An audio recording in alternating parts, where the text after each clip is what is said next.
everything that you gave honors to at the onset of the show. I want to give a special honors to my brothers and comrades and Ali's men. I want to give an extra special honor to my longtime brother, comrade in arms, and joining me on this call today, Brother Ishmael-Bey. Y'all have no idea how far back me and this brother go. You know, I want to give honors to my brother and host and creator of Moorish World TV, Anael-Bey, aka Off the Turnbuckle Bay. I want to give honors to all the listeners. You know, I want to give honors to all the listeners because this is, you know, this what we're doing is for you all. You know, it's not for us. It ain't for likes. You know what I'm saying? It ain't for online personality points. You know what I'm saying? It's to do our part to aid and uplift you all. Now you take it. You know what I mean, and apply it. You know how you will to benefit yourself and your family. Peace. And right next to my brother is my brother Ishmael-Bey. I call him the scholar's scholar, because every time I go and look up something that he posts, I'm like, whoa. It's like, it's with that old saying they used to say, you never know how deep the rabbit hole is. And when you dig and go into a brother Ishmael post, you definitely going to be digging for a minute, and you're going to be like, oh my goodness, and you're going to open some doors. So I call that brother the scholar's scholar. What's up, brother Ishmael? You there, my brother? Peace and blessing, brother King Anael-Bey. How you doing this evening, brother? Brother, I'm doing well. I'm glad to hear you in the building. I'm looking forward to this. I'm excited. I have taken my medicine. Now I don't take no medicine. You got that Ritalin, brother. I'm just excited, man, that we are going to do something that is monumental. It's going to be respectful, and it's going to be enjoyable, and it's going to be a learning moment, brother. But come on in the chat. Talk to us. Definitely. High honors definitely to you and to your listening audience, to, of course, my comrade, brother Sharif Bey, and just to make sure that, you know, we're able to share and espouse some information that I hope will be very helpful to the public, and just try to advance the Moorish scholarship. That's really what it's about, in order to say, you know what, we can build on a firm foundation, and then we take this knowledge and information, we turn it over, we start to make it physical and invest in getting institutions and higher learning, and just making sure that we're able to build on a firm foundation that the Prophet has laid. That's really the foundation that we're standing upon, and that's what we're going to build this house on. And this house is unshakable and unbreakable, brother. So we're just taking it to the next level. I'm very, very honored to be a part of this, and to be able to share any information with the public, and also to learn. So I want to thank you for hosting this, brother. Well, brother, I'm ready to get on with it. Get on. You're definitely welcome. I appreciate it. I'm saying that I think we need to get the brothers on the phone. We need to get the brothers ready, because I know they locked and loaded. I know they locked and loaded, because my brother Ngozi don't play. You know, so can anybody get him on the phone and make sure that, because he's on Chicago time, and I think we on East Coast time. Yes, I know that brother Ngozi just hit me up. He said he's setting up his computer, so I know that he will be joining us shortly. He did just hit me up on Facebook, and he is setting up his computer. And of course, he's an excellent scholar, so we will be confident and be patient, and I'm sure that brother will be well worth the wait. Exactly. Aslam Mahdi, how you doing, brother? Welcome into the chat. I appreciate you, my brother. I see the brother just hit the $sign demonstration. I appreciate it. And who just came into the chat? Somebody just came in. Are you there, my brother? Yeah. This brother Ngozi. I'm trying to get the crowd up. Oh, okay. Team Osiris on the horizon. How you doing, good brother? I'm here, beloved. I'm just trying to get everything up and running right now. So I'm trying to get the team on right quick. Yeah, brother. We are excited. I know you're excited. I'm looking forward to this, brother. And like I said, my brother, when you're ready, you can come on and introduce yourself to the family as if they don't know who you are. Okay. But nevertheless, while he getting himself together, family, let me say it again. I want to repeat. Now, I'm not going to be crazy with this. You know, if somebody may say, and then, because in the Moorish Science Temple of America, you know what I mean, we have something that we have studied in our Holy Quran of the Moorish Science Temple of America. It's called teeming thoughts. It with that teeming thoughts, and in your mind you have a lot of thoughts going at one time sometime, and in those teeming thoughts we might say something. If I say something, let that be on me, your brother Anael-Bey. And even if the brothers in the chat may get caught up in their teeming thoughts and maybe slip of a word or something that I'm looking at maliciousness. I'm like, come on, man, we're not perfect. We're perfect, but we're striving to be perfected. You understand what I'm saying? So I'm not looking for that. I said, no, we're not looking for anything just to squash the debate. So don't take it like that. I'm just saying we are brothers and family. So we don't need to have any maliciousness. And so we don't want to offend. And I can trust and believe that my brothers in here are some stand-up brothers, and we're not gonna have that in the first place. But I just want people to know that's watching that if they ever had something that they wanted to debate with a Moorish brother on this platform, know that that is the rules. That we're not going to turn this into a circus. We want to turn this into a learning moment. We want to turn it into a teachable moment. We want our people to walk away from this and say, wow, maybe I need a nationality. Oh, man, I don't know about that Moorish nationality stuff. You know what I mean? Maybe I need to look at it. Man, maybe I just need to just forget about that. But we need to be able to walk away with something more than when we press the play button on our computer on Moorish World TV. And so we're not going to turn this into a circus. So don't worry about that. And your brother Anael-Bey, let me explain something.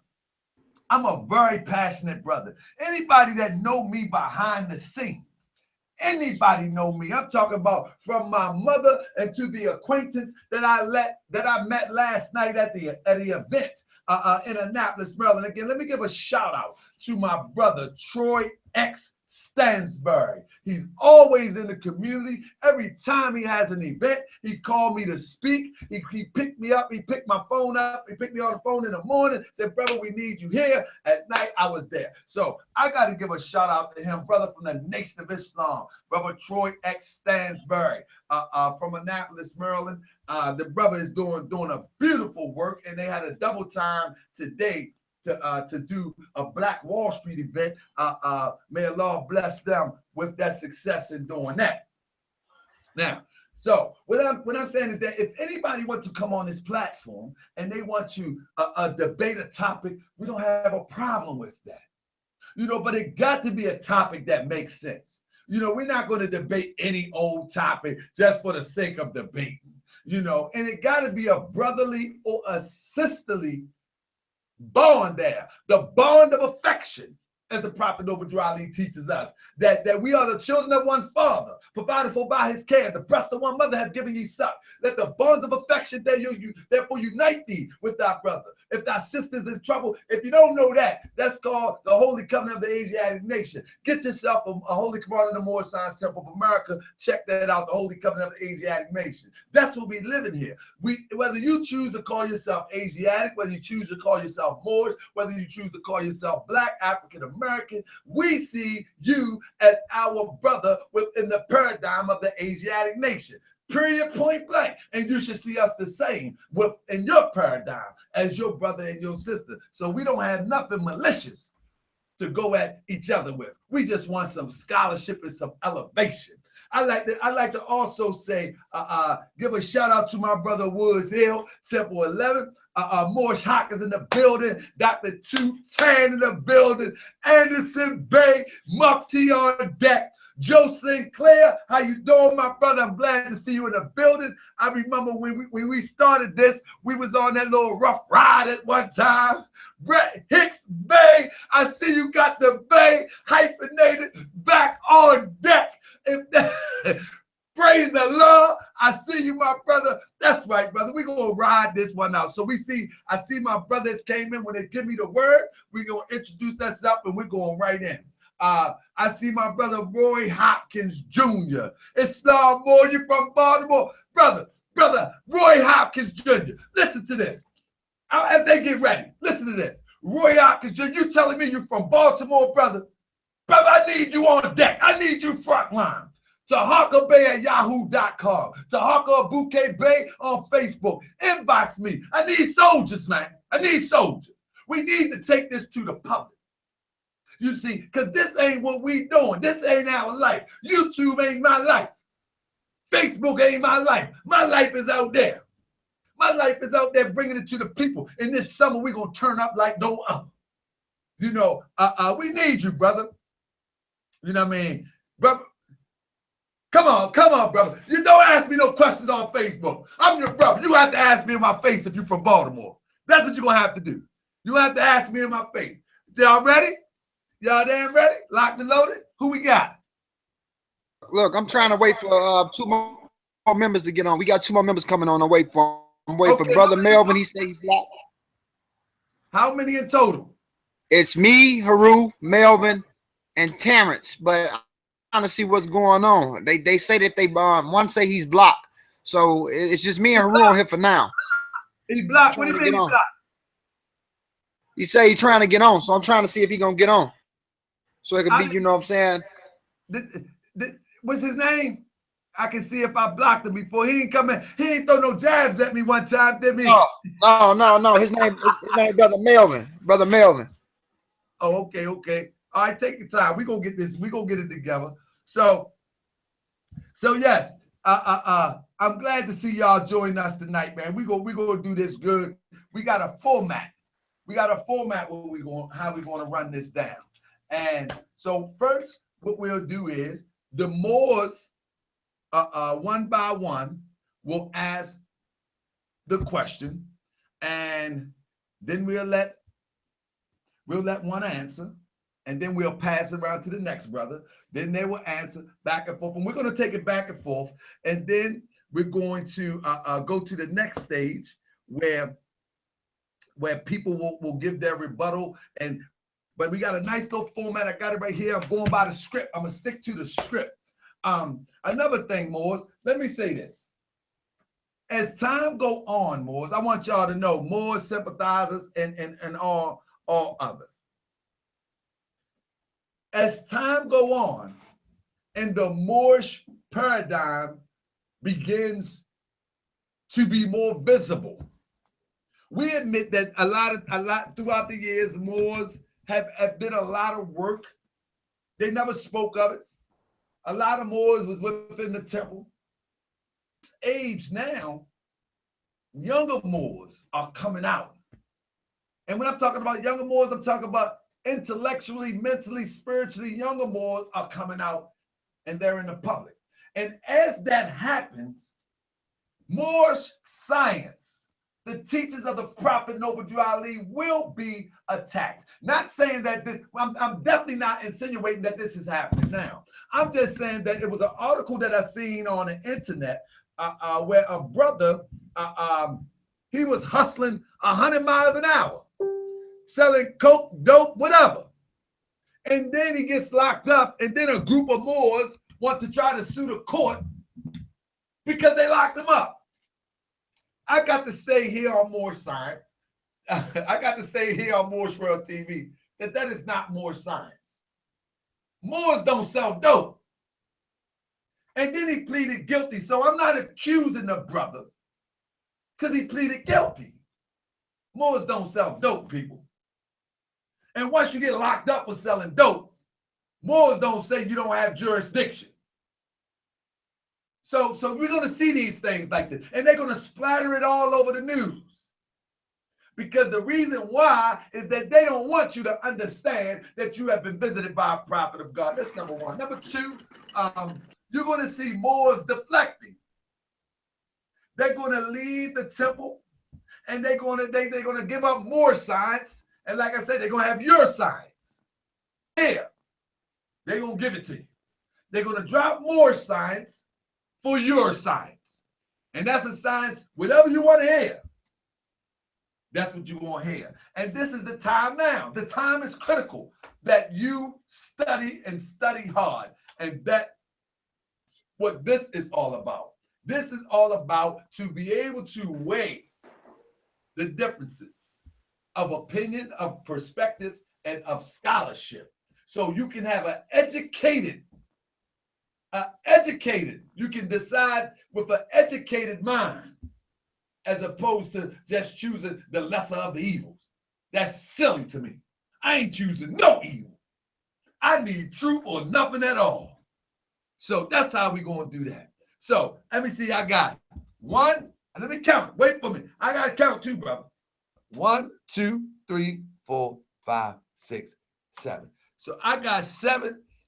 I got 8 people in the building. So let me give me some names. I got to take some names now because I got one of that type of brains that gets scattered, and I be all over the place. So I'm gonna get me a piece of paper real quick, and we're gonna get ready to get started in a second. So over there, we got Anthony Ray. Is that you, my brother? Who is Anthony Ray? Anthony Ray. That should be Brother Ngozi. Oh yeah, my brother Ngozi. Okay. My fault, bro. I'm on mute. Yeah, this me right here. This Ngozi, brother. Okay. Peace and love. Next piece of love, family. Next to you, we got a brother Geechee.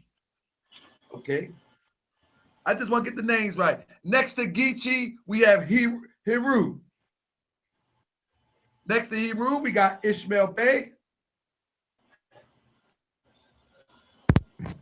Next to Ishmael, we got LaTroy.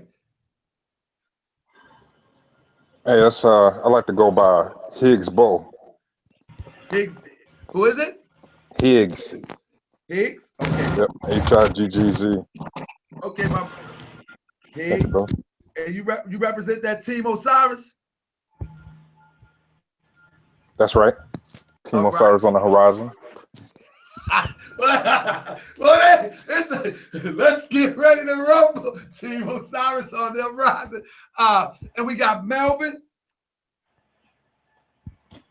Yes, sir. Team Osiris on the horizon. Okay, and we got what was that? Men's. Menace Meech Mayate. Peace and love. Team Osiris on the horizon. Okay, then we got brother Sharif. All right, and then we got who is that on the interns? Yes, Terrence. Peace, brother. Team Osiris on the horizon. All right. So now, I thought it was supposed to be some more from Moors, the Moors. No doubt. We got our brother Snow Bay coming in. They got like 15 against 2. No, it ain't. No, it's not going to be 15 against anything. We got that's going to be speaking. The team Osiris is going to be like 4 people that's going to be speaking. I'm moderating. Yeah, we just pass along the information. I'll use that bathroom up here. No. It's all good. It's all good. It's all good. We're going to keep it in control. It doesn't matter who's in the chat, as long as we don't get it confused. So, who will be the primary speakers for Team Osiris? We got brother Haru will be speaking. Okay. My brother Geechee will be speaking. Okay. And brother Menace will be speaking. I'll be speaking too often on the brother Melvin. Okay, no, because what we're going to do is, you'll be able to ask, 4 people will be able to ask questions, and 4 brothers from the Moors will be able to ask your question. You see, so I want to pick 4 different people. So okay. I'll say you, Kiki, Haru, and Menace. Right. Brother Taharka, I know it wasn't within the debate rules, and you can decline this if possible. I mean, if you want to, but we'd like to deliver an opening statement. Oh, absolutely. We got you, brother. We got you. We're gonna make sure. Who would like to deliver the opening statement right there? That'd be brother Higgs. My brother Higgs will be delivering the opening statement. So we gonna kick it off. So whoever going first, I don't know.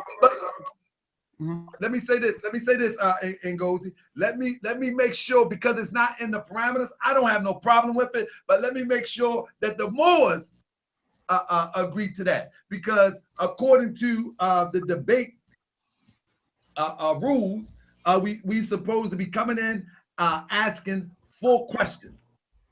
So brother Ish and brother Sharif Bey, how y'all feel about that? Opening statements. That's fine, brother. Perhaps we'll be able to work out an ending statement, so that'll be perfectly fine, brother. Okay. I'm in agreement with that. So do y'all want to open a statement or ending statement? The Moors. I'm cool with an. If my colleague and comrade is cool with an ending statement and letting our brothers, our esteemed brothers on the other side have the opening statement, I'm good with that. Yes, sir. I'm Y'all fine go with with that. if you good with that and Ngozi, let me know. Yeah, that's cool. That's all love. That's good. That's all love. Okay. All right. So brother Ngozi, start with yourself, bring yourself in. Let's get this show on the road while we wait for the I think it's 2 more brothers to come in. Brother, if the Moors, y'all have a problem and somebody can't get in, let me know. I think the top we can have in this chat is 10. So somebody might have to get out if we got 1, 2, 3, 4, 5, 6, 7, 8, 9. Brother Snow Bay will be joining us, but he's just on standby right now, so everything's fine. We're good to go, personally. Okay, we good to go. Let's go. Hey, brother Ngozi, let's start with you and go right down the line. Introduce yourself. Let's make it quick. Let's get busy. The people are waiting. Let's go, brother Ngozi. How you doing, my brother? Where you from? What's your name and what you represent? Peace and love to the family. This is Brother Jesse Ngozi, better known as Emil Jelani Kamara. I'm the founder of Team Osiris, ex-member of I'm a rock squad with Brother Ish. I'm the founder of Team Osiris. I have a degree in biology. I'm from Chicago, Illinois, and I'm going to represent this science on all levels in history. So that's what I'm on today. I'm going to keep it short and brief and get it in. That's it. Peace. Peace, peace. Brother Geechee, come on in, brother. Introduce yourself. And when y'all finish talking, please mute your mic so it don't get feedback. Brother Geechee, you there? Let's go to the next brother. Brother Hebrew, come on in the chat, brother. Introduce yourself. You there, Brother Geechee? All right, peace, everybody. This your brother Harold McKett, member of Team Osiris, St. Louis, Missouri. Ready to get this in. Team Osiris on the horizon. Let's go. Next we have Brother Ish. He already introduced himself. Brother Geechee, can you get in the chat, brother? I think Brother Geechee is hemmed up a little bit. I got my brother Hicks. Brother Hicks, let the people know where you from. We know you represent Osiris, Team Osiris, but let the people know who you are and where you from. That's right. Peace and love to everybody on the panel. Thanks for having us on this platform. Higgs Bowl. Right now, I'm out of Staten Island, New York, NYC, by way of Mount Holly, North Carolina, little town right outside of Charlotte. So appreciate it. Peace and love, brother. Thank you. I appreciate you. Brother Melvin, are you there? Yes, sir. I'm here. With Brother Melvin Jefferson, member of Team Osiris, the team's archivist, as well as a fellow researcher. I'm here to represent the team and to put out good information. I'm also from Virginia, so I definitely represent the DMV. All right, my brother. We got one brother, I think Minutes dropped out. He might be right back. But for now, we got our brother Terrence on the end, next to Brother Sharif. Brother Terrence, come in, let the people know where you from and who you are. Peace, brother. Team Osiris on the horizon. It's brother Terrence from South Carolina. Just a student of life in general, student of science. Here on the panel to show the support of my brothers tonight. Peace. Peace. With that being said, we're going to start with the opening statement. Opening statement is going to be given by our good brother Higgs. Brother Higgs, you ready? Yes, sir. All right, my brother, come on with it. And I'm going to let y'all know on some of this, I'm going to let you know when I got a stop clock when we get to the stop clock part. But for now, come on, my brother, come on in with it. And then we'll get straight to one of the Moorish brothers to ask the first question. Let's go. Okay, today we're going to be dealing with our identity as we from the African diaspora here in America. Our primary focus of showing up on this platform today is to challenge some misappropriation of sources and informations by Anael-Bey. Our commentary will be precise and focused on Anael-Bey's information. We intend to gain clarity on the claims laid forth by Anael-Bey, including but not limited to what method does one use to determine himself a Moor? What does a Moor look like? Is there a Wolof name for Moor? Do they refer to themselves as said name? Is it a Moorish American or is it Moorish citizen? Or is there a difference? What is Moorish nationality? Give the definition of nationality, ethnicity, and race and the differences between them. Why did one question that we kind of need answered too? we hope to gain some clarity on. Why did the rules of engagement change from the first debate to this debate to include the words self-define? Where outside the continent is more and more is used in a positive way in 2017? Where on the continent is it deemed legitimate for legal purposes? We hope these and other questions to gain clarity on. Thank you. All right. So with that being said, brother Ish or brother Sharif Bey, would y'all like to, which one of you guys, you brothers, want to pose the first question? Yes, absolutely. I don't run from the battle. I run straight to it. So let's get straight to it, shall we? Yes, all sir. right. So the claim, or what's been said by Team Osiris, is that Moor, the origin of the word Moor, is Greek. Please produce the Greek source of the word Moor and the date. Thank you. Now, let me. Are you directing it to the team or to an individual? Because if you direct it to the team, we need one to represent the team to produce the question, so we don't get caught up in. That's correct. The comment was made by Brother Khonzu and speaking on behalf of Team Osiris. So either a member from Team Osiris can answer, or Brother Khonzu can answer, please. Okay. Could you repeat the question? I'm just coming in. Sure. What is the? One second, Ish. Hey, brother Khonzu, introduce yourself for the people so they know who you are and where you're coming from, my brother. Yeah, peace, brothers. Brother Khonzu, Moon with Team Osiris, coming in from Chicago. There we go. Forgive the tardy, just coming in the airport. So coming from the airport. Brother. Here we go, brother. So we got Khonzu in the building. Brother Ishmael-Bey is about to pose the first question. Let's go, Ishmael-Bey. Yes, the claim was made that the word Moor is Greek in origin. Please produce the origin of the word Moor in Greek and the date.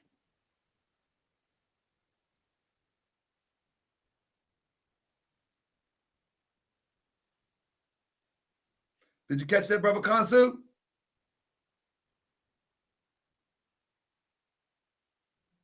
I'm going to switch to my laptop because I see my phone is not working properly. Okay, so I'll say this while he's switching to his laptop. If anybody on Team Osiris can produce a favorable response to his question, you can step forward. If not, we'll just wait for Brother Khonzu. Yeah, any of my team members can do that because I'm going online and I got to find the internet signal here at the hotel. So any of my team members can do that. That's quite simple. Well, I'm gonna go ahead and kick it off. The first word, if you look up the Latin word or the Greek word black, you'll find the word marvos or mavros or maros, which means scorch. And according to early Meds or Greek men that came from the Crete area, when they came across a certain type of Libyan type people in North Africa, 600 BC, before a little bit before Herodotus, they called the people Mavros or Mavaros, and the word was a description for the tinted skin that those men had, or dark skin. You also have the word, we just don't say Greek because it's just not a Greek a description, because that's actually a later on effect. You also have the Phoenicians, who talks about the Mari, who later on became part of the so-called Numidian Empire, who lived in Mauritania, who was a tribe of people who were called the Mari, and around 800 BC, and the term Mari means Westerner. But they didn't call themselves that. They had a specific name in Mauritania. It was used by the Phoenicians prior before, and we know the Phoenician language is Semitic, and we know the Phoenicians came into North Africa as early as 800 BC. Greeks came in before the rulership of Greece in 332 BC. They came in and opened up cities around 600 BC. And when they came across these tinted skin tone men, they used the term moros or marvaros later on. You also get the word black for also melanos, which gives rise to the term melanin that we know today to modern Greek. Well, I think the question is, what's the source? Because I heard you and you said, The first source is, if you look up how do you say black in Greek, you'll see the word pop up. If you guys got a computer, type up how do you say black in Greek. We also have articles, and the team have the articles that also prove a lot of the stuff. Once Brother Khonzu will get the link up, he has a specific article that we'll be using to show and prove. But if you type up the word how do you say black in Greek, you'll see the word that I'm talking about. Yeah, I think we should wait for Brother Khonzu because you did mention that.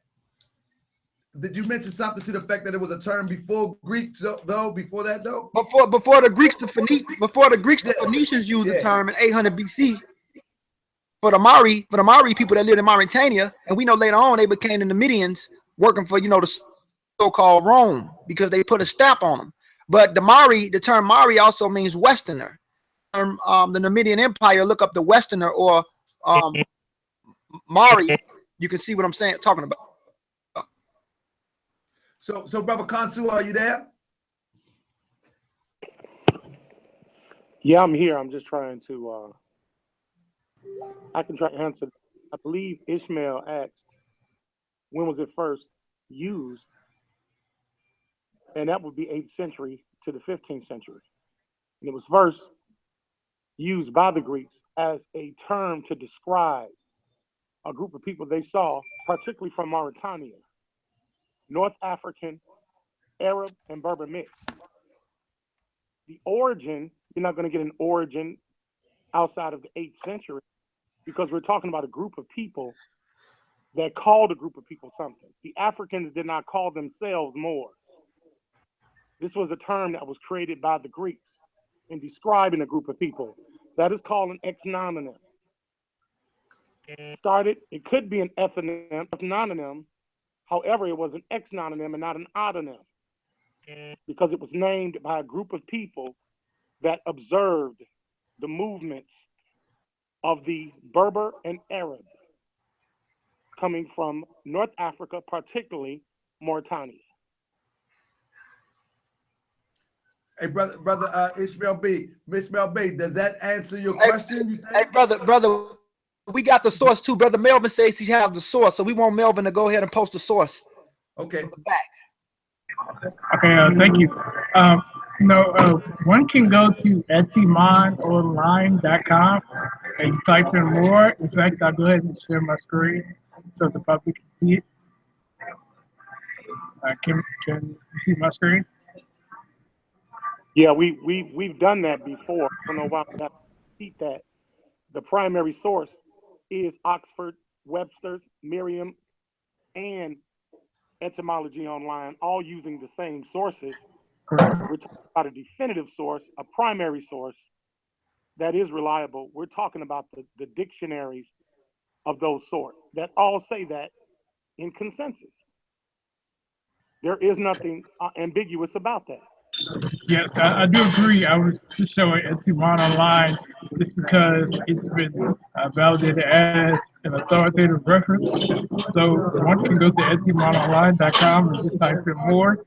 And if you look at the noun that's used, it says North African Berber, late 14th century, from Old French Moray, from medieval Latin Morus, from Latin Marus, and then you continue to see here where it says from Greek Maros. Okay. This is where it is. Okay, brother. Do you think this is fair? I want to ask before I let Ish speak on it. Mentioned that Greek is the origin of the word Moor. And Ngozi said, well, it was before them and the Phoenicians, et cetera, et cetera. So I want to ask Brother Ish real quick. Is that sufficient in his response, or what is that sufficient in his response to your questions, Brother Ish? Well, what it proves is that they're contradicting one another. One person is saying that it's Phoenician. The other person is saying that it's Greek. The other person is pulling up the etymology online. It says that Moor is a possible native name. So that means that they named themselves. So which one is it? Is it the Phoenicians? Is it the Greeks? Is it the natives from the source that you just posted? Which one is it? Because hold on, let's stop for one moment, brother Ish. Oh, let's not get stuff confused. We're not gonna play word games here. No. What Ngozi said. Go ahead. Go ahead. One moment. That's why I want to clarify the question. You please just phrase the question one more time, and then we're going to put a time clock on this. Is the question, as I heard, that a statement was made that the origin of Moor is Greek, and you say that is false? Is that the statement? That is correct. Team Osiris has made the statement that the origin of Moor is Greek. Stop right there. Khonzu, is the origin of Moor Greek? And then we can. Yes. So now he's saying show and prove that it is Greek. We just gave primary source. The primary source is the combination of Oxford, Merriam-Webster, dictionary.com, etymology.com. That is a refuted source to give source data on the word Moor. Okay, Khonzu, I got you, my brother. Let's get this so we can get to the next question. Now, Ish, do you have a source dating before it was Greek? Yes, sir. If you can pull up image number 10, please. What is this source that you're pulling up on image number 10, sir? It is the hieroglyphic. It is the hieroglyphic dictionary, E.A. Budge, volume number 2, sir. Excellent. Okay, so this is image number 10, and like I said, man, I'm fair. I'm not taking notes. I want to learn today. So all I'm gonna do is share. If Team Osiris send me something, I'll share it for them. And so this is image number 10 right here. So if the hieroglyphics predate the Greeks, how is the word Moor being used in the hieroglyphics before the Greeks ever even arrived? Well, in hold on. I want to answer something right quick because I don't want people to think that the team is contradicting themselves. This is what Ngozi said. Egyptians came into North Africa. They came across a group of people who were called Mahdi, which meant Westerner. Later on, the Greeks came. I said later on, the Greeks came up with. That's the thing, Ngozi. Later on, Ngozi, that's the thing. No. Khonzu said the origin is Greek, though, brother. No, the origin that we use in the sense of in description is Greek in origin. But we have to understand how words work. And Ish know this. Ish understand linguistics. Like this term "Moor" he's putting up from Wallace Budge. First of all, Wallace Budge is a bad source to even read hieroglyphs. Anybody knows that. This is why we have revised Egyptologists like James P. Allen and other scholars. And he knows. Hold on. You're gonna have to produce something else, though, brother. Hold on. Let me say this. That term Moor right there, Amen, has nothing to do with the people. The term Moor in Medu means light.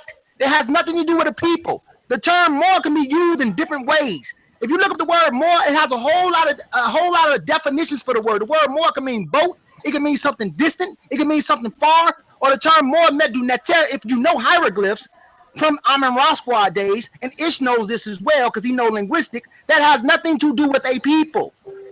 They people. And I could bet money on that. That word has nothing to do with a people. Let's move to the next question, brother. So let's not get stuck right here.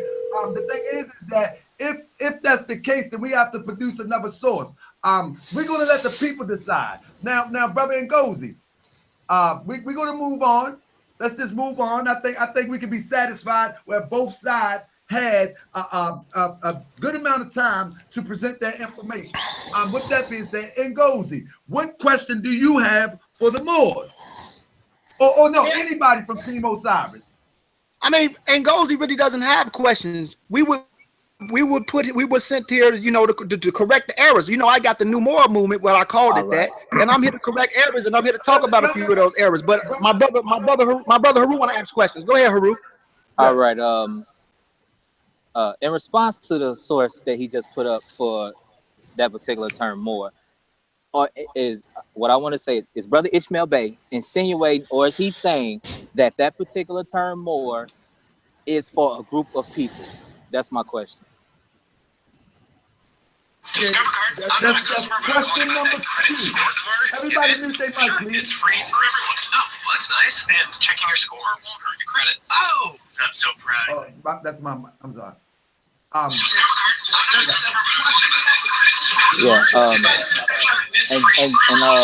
I just want to make sure. I just want to make sure that we add clarity to the situation because hold on, I can't hear. We got a lot of feedback, man. Yeah, hold up. I don't know who mic is that. Yeah, we got a lot of feedback, but I think I just got it. That was the brother Snowbay. Okay, no problem. All right, so the second question was, the first question was the origin of Moor from Greek. The second question is, come on with it, my brother. Let's keep it moving. Let's try to get the ball rolling. No, I was saying with that source that he just put up with Wallace Budge, is he saying that that particular word is about a group of people? That's the question, and I want to make sure we're not playing word games, because when we're talking about Moor, we know what we're talking about. I'm saying that the word Moor was used to describe a group of people before the Greeks ever arrived. All right, but that's the thing. Are you saying that particular word that you just put up from E.A. Wallace Budge is that same particular word? The word M-A-U-R was being described as a group of people before the Greeks ever arrived. That's my claim. From that source, is that what you're saying? Does the definition of that word at that source say it's talking about a group of people? That's what I'm talking about. The M-A-U-R that's in that hieroglyphic dictionary, nobody even knows the context upon which it's applied. So when someone says that M-A-U-R was created by the Greeks, I have to let you know that the M-A-U-R was being used in Egypt before the Greeks ever arrived to Egypt.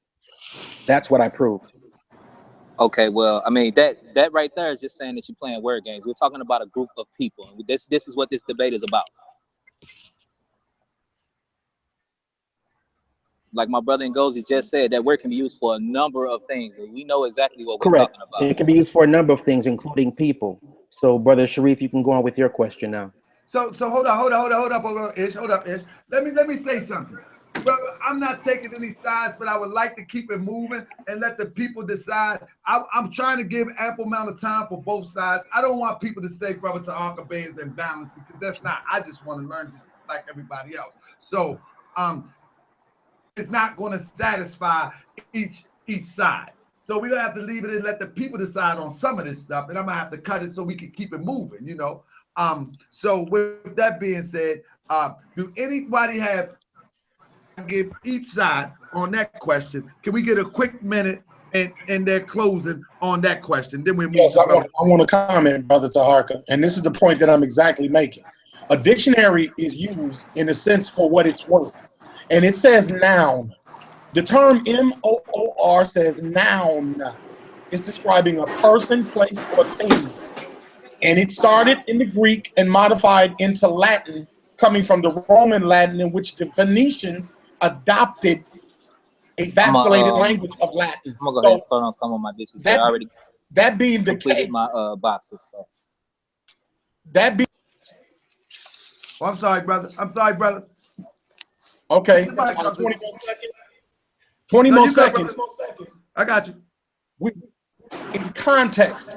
So if he's pulling E. Wallace Budge, M-A-U-R, if he's pulling that and he's saying that it's connotative to the denotative, then he has to show cognate, or it would be out of context, because the term Moor, M-O-O-R, specifically describes people. Like, boy, you ugly. I'm like, well, you show. Not a place or a thing.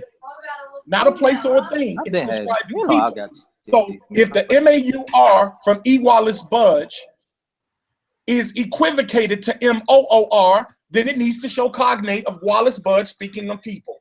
Okay, that's what that means. That's it. Brother Ish, your closing remarks on the I'm gonna give you a minute. I cut him by mistake because I was trying to cut the brother in the background. But brother, so what is your position on that? And then we move to brother Sharif Bey. Islam? Moor has multiple meanings then, the same way that means now. That's going to be proven later on. Moor not only pertains to people, means to bind and to tie. Moor also is an indication of water and a swamp. Moors, even today in English, a moor can mean to bind, like mooring a ship. Also mean a bog or a swamp today. The same way in the ancient that moor meant bind. or it meant to a bog or a swamp or a lake of water. So we're going to go into all of that later on, including the MR. So we'll break that on down a little bit later on. So Brother Sharif can go on with his. Okay, good. 45 seconds. We done. Let's go to the next one. Brother Sharif, the floor is yours. Ask any question. So the first question was the origin of Moor.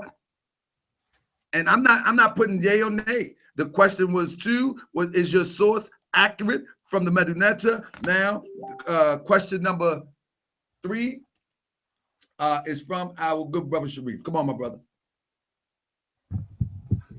Peace, everyone. So,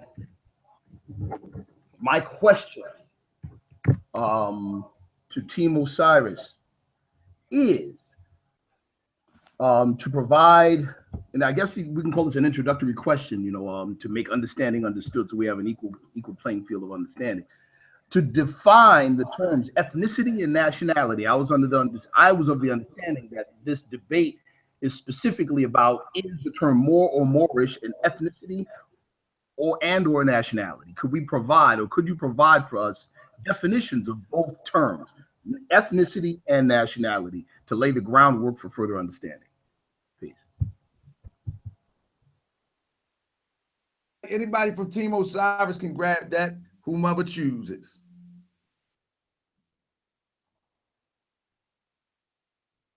Brother Ngozi, are you there? Brother I'm here. Yeah, I'm here. Okay. Did you hear? I'm just listening. This Go ahead. Brother Higgs, and I have nationality up as from the English Oxford Dictionary. Status of belonging to a particular nation, distinctive national or ethnic character, and ethnic group forming part of one or more political nations. And yes, in nationality, I want to add on to what my brother Higgs is saying. Nationality is your nativity. And you and me and everybody on this phone, our nationality is American. When it comes to this term ethnicity, that's a fact of state of belonging to a social group. State of belonging to a social group. And you can look up the definition of the word. I mean, ethnical groups can be anything. Now, we have to find out who called themselves Moor or Mari, and we know about the Mari in Mauritania, as I brought up earlier. But my question to this is rhetorical.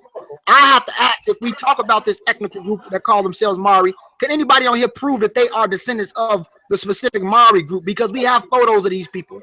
We got the DNA of these people.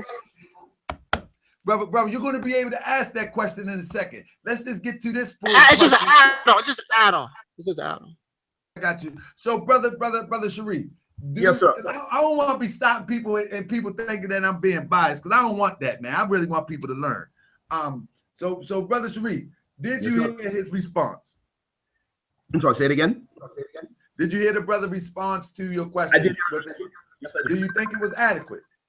The definition that the first brother gave on nationality, I would agree with. Nationality is the status of belonging to a nation. I will add that a nation is a political community.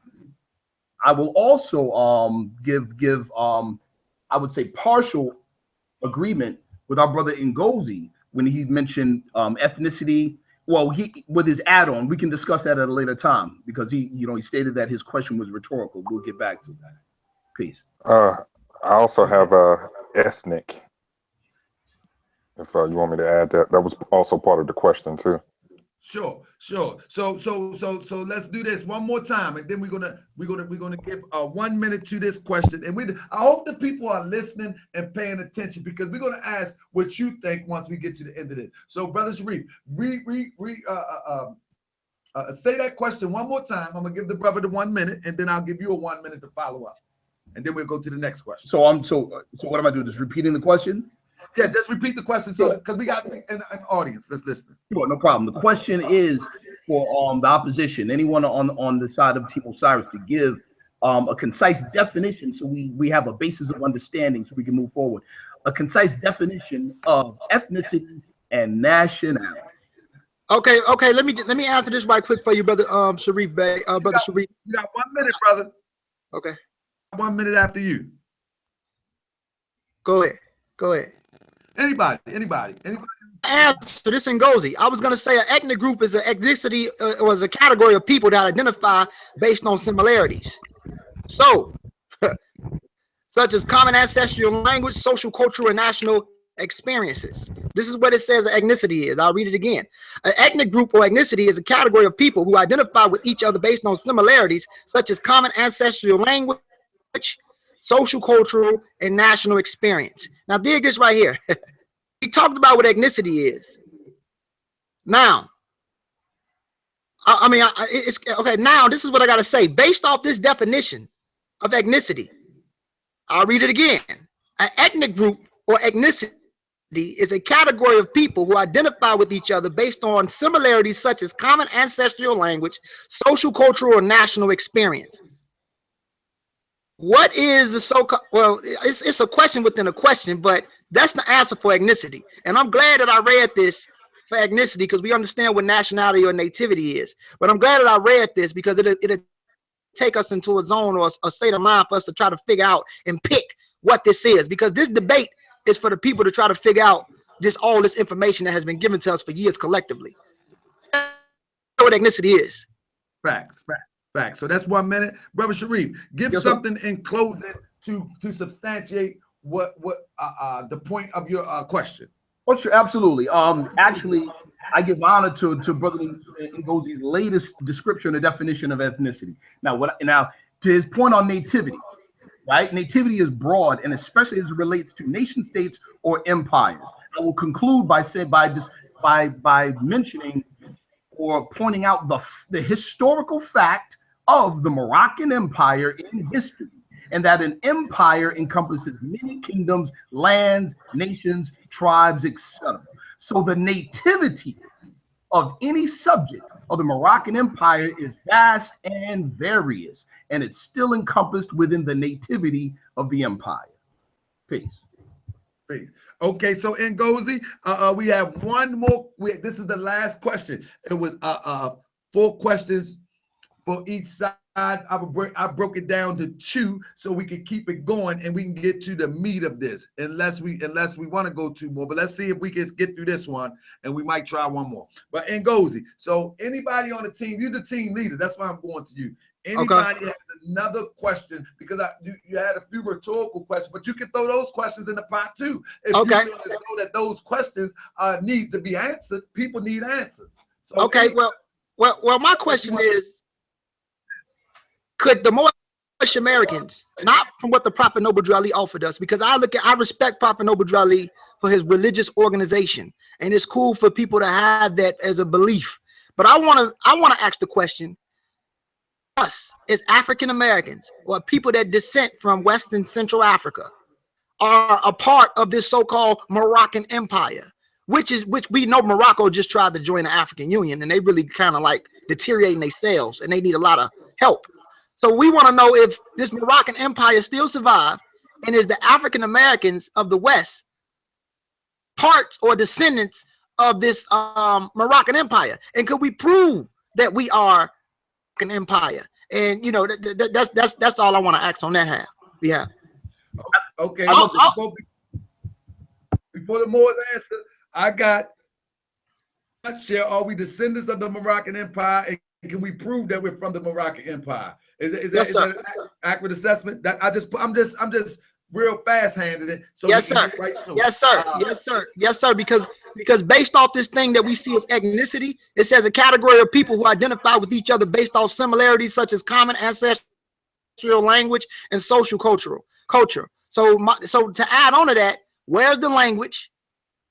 And could you prove that you are a descendant of these people that was part of this faded out or deteriorated, completely destroyed Moroccan Empire, because they just joined the African Union. They're not even up there no more. So I just want to know, could we prove, or anybody on the panel prove, that they are descendants of this specific or this particular African group, or these groups of Africans from so-called today Morocco, the Moroccan Empire? I'd love to answer that. May I answer that? Okay. So you got this. So again, I'm gonna concise it. Prove that we are descendants of the Moroccan Empire, and I just broke it down to that, of the Moroccan Empire. Very cool. That's what he wanted. Be as brief as possible, Brother Ngozi. First, I appreciate your question. Secondly, I would like to also give honor to the fact that you said our nationality is American. I agree. But in America, since it is the great melting pot, quote unquote, every single citizen of America comes from another nation. Therefore, it is a social requirement to say where you are from. So every American citizen is a citizen of America by way of another nation. So everyone is that. So with that in mind, the other thing you said about connecting us, or are we connected to the Moroccan Empire or decrepit Moroccan Empire? That's another thing I will give honor to, because the empire doesn't exist anymore. So you're out of time or out of touch with the proper time with your question. So let's go to the proper time period. If we're to talk specifically from the time period of the transatlantic slave trade, the question is, during that time period, were there nation states? No. Were there empires and kingdoms? Yes. The question is, what empire held sway over Northwest and West Africa during that time period? And the answer is the Moroccan Empire, according to Budget, according to a number of other historians. That being the case, regardless of tribe, language, etc., those people that were included, our forefathers, during the transatlantic slave trade, they were under the authority, the political authority of the Moroccan Empire. So from the nationalistic perspective, from the imperial perspective of that time period, we are what? Descendants of Moroccans and born in America. I would like to offer as evidence, among other things, we have a number of things. Let me see if I can share the screen. Please bear with me. I would like to share the let me see if I can do this up. Okay, hold on. Please bear with me. Give me a few seconds. While Brother Sharif is pulling it up, brother Taharka, can you please pull up image number, let's see, image number 8, please?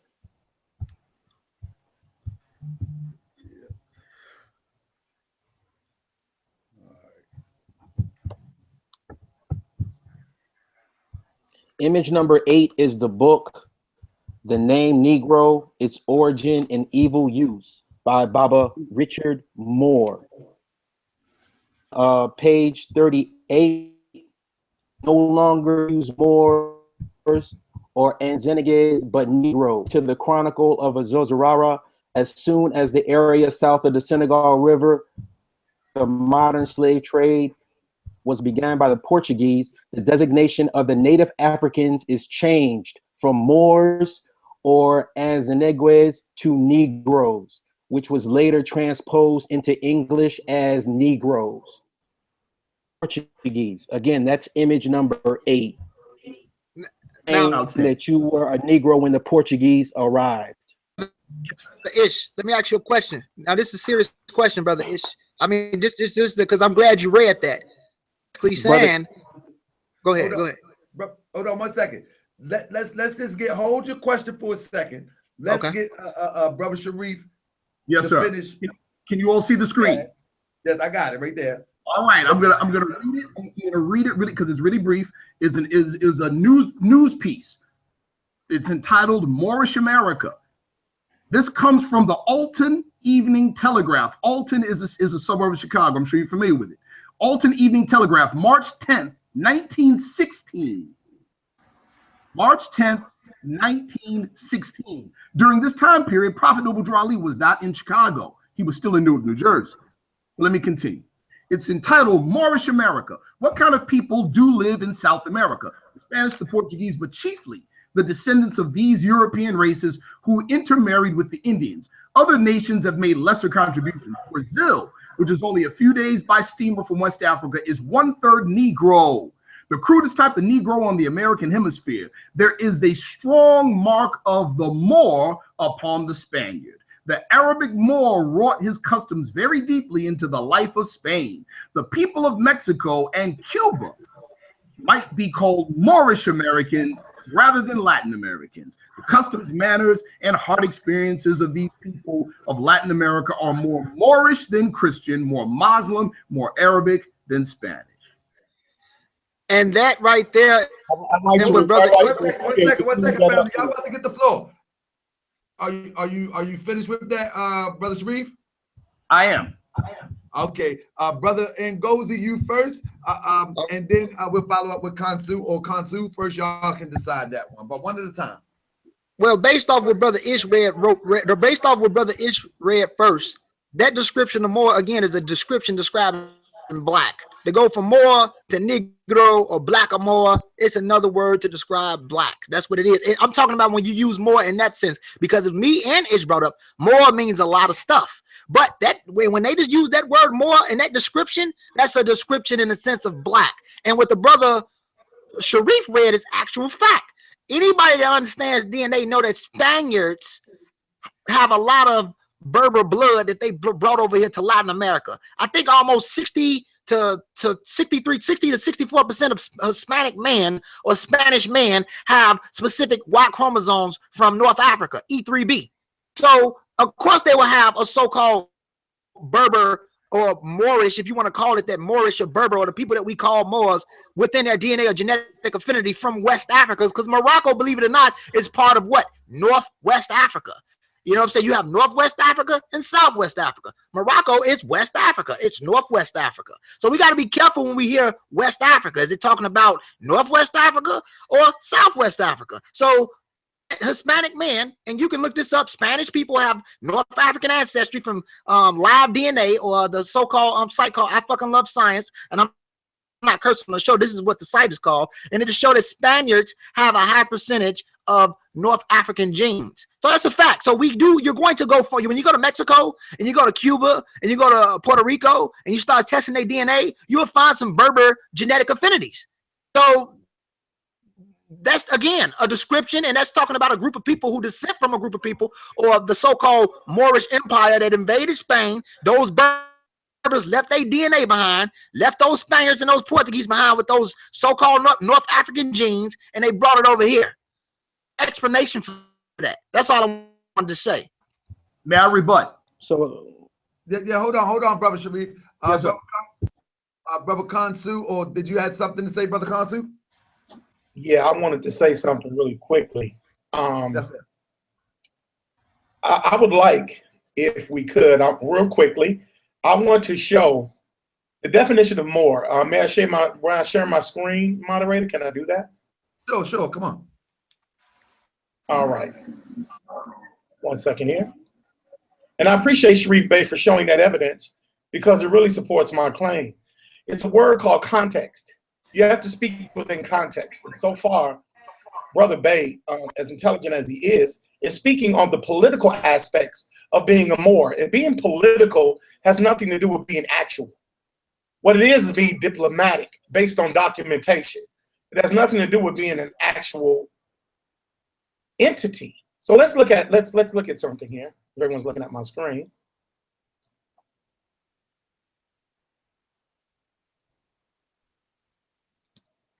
The word Moor, we have three definitions. You see the denotation here, moderator, 1, 2, and 3. Okay, that's because it is an American adaptation of a Greek word. When it's used as a noun, as a tract to open, uncultivated, unplanned, and a heath, its origin is Germanic. When it's used as to make fast a boat by attaching it to a cable, it's Dutch. But we're talking about people, because we're going into nationality, we're going into cultures, we're going into ethnicity. So let's not play the ambiguous game, or let's not appeal to authority with various people just using the word Moor in small little clips and newspaper clips. We need to get the entire understanding, and it needs to be concise. And as I said before, its origin is Greek models, Latin, and then going into Old French, Moor, M-O-R-E, and then eventually coming into Moor. All right? Now, what I would like you to do, moderator, I'm gonna shut my screen down, and if you can bring Brother Sharif Bey's eloquent exhibit back up, so please, brother, I would appreciate that. Sharif pulled that up, so I don't have it. He was pulling that up. Yeah, I'll pull it up. Stand by. If he's willing to, I would appreciate that. I'll pull it up. Stand by.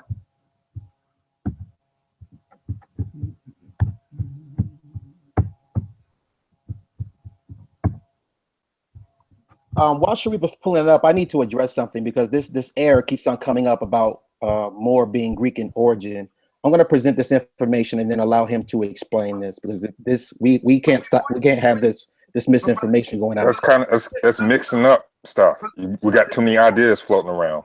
Let's deal with what we're dealing with. I think we already really dealt with that, because I classified that. You can source it. It's called an exononym. But Khonzu, it's in the grouping of ethnonym. It goes to exononym or autonym. If you have a problem with that, then source the definition, because that's primary. It's in the definition. You'll get your chance, brother Ishmael-Bey. I want a screenshot with Khonzu asked for brother Sharif. Okay, now let's read this. Moorish America. Okay, we're talking American dialect, Moorish. So it's more like live in South America. Question mark, that is a question. The Spanish, the Portuguese, but chiefly the descendants of these European races who have intermarried with the Indians. Ambiguous, right? Because they haven't made it clear what Indians, right?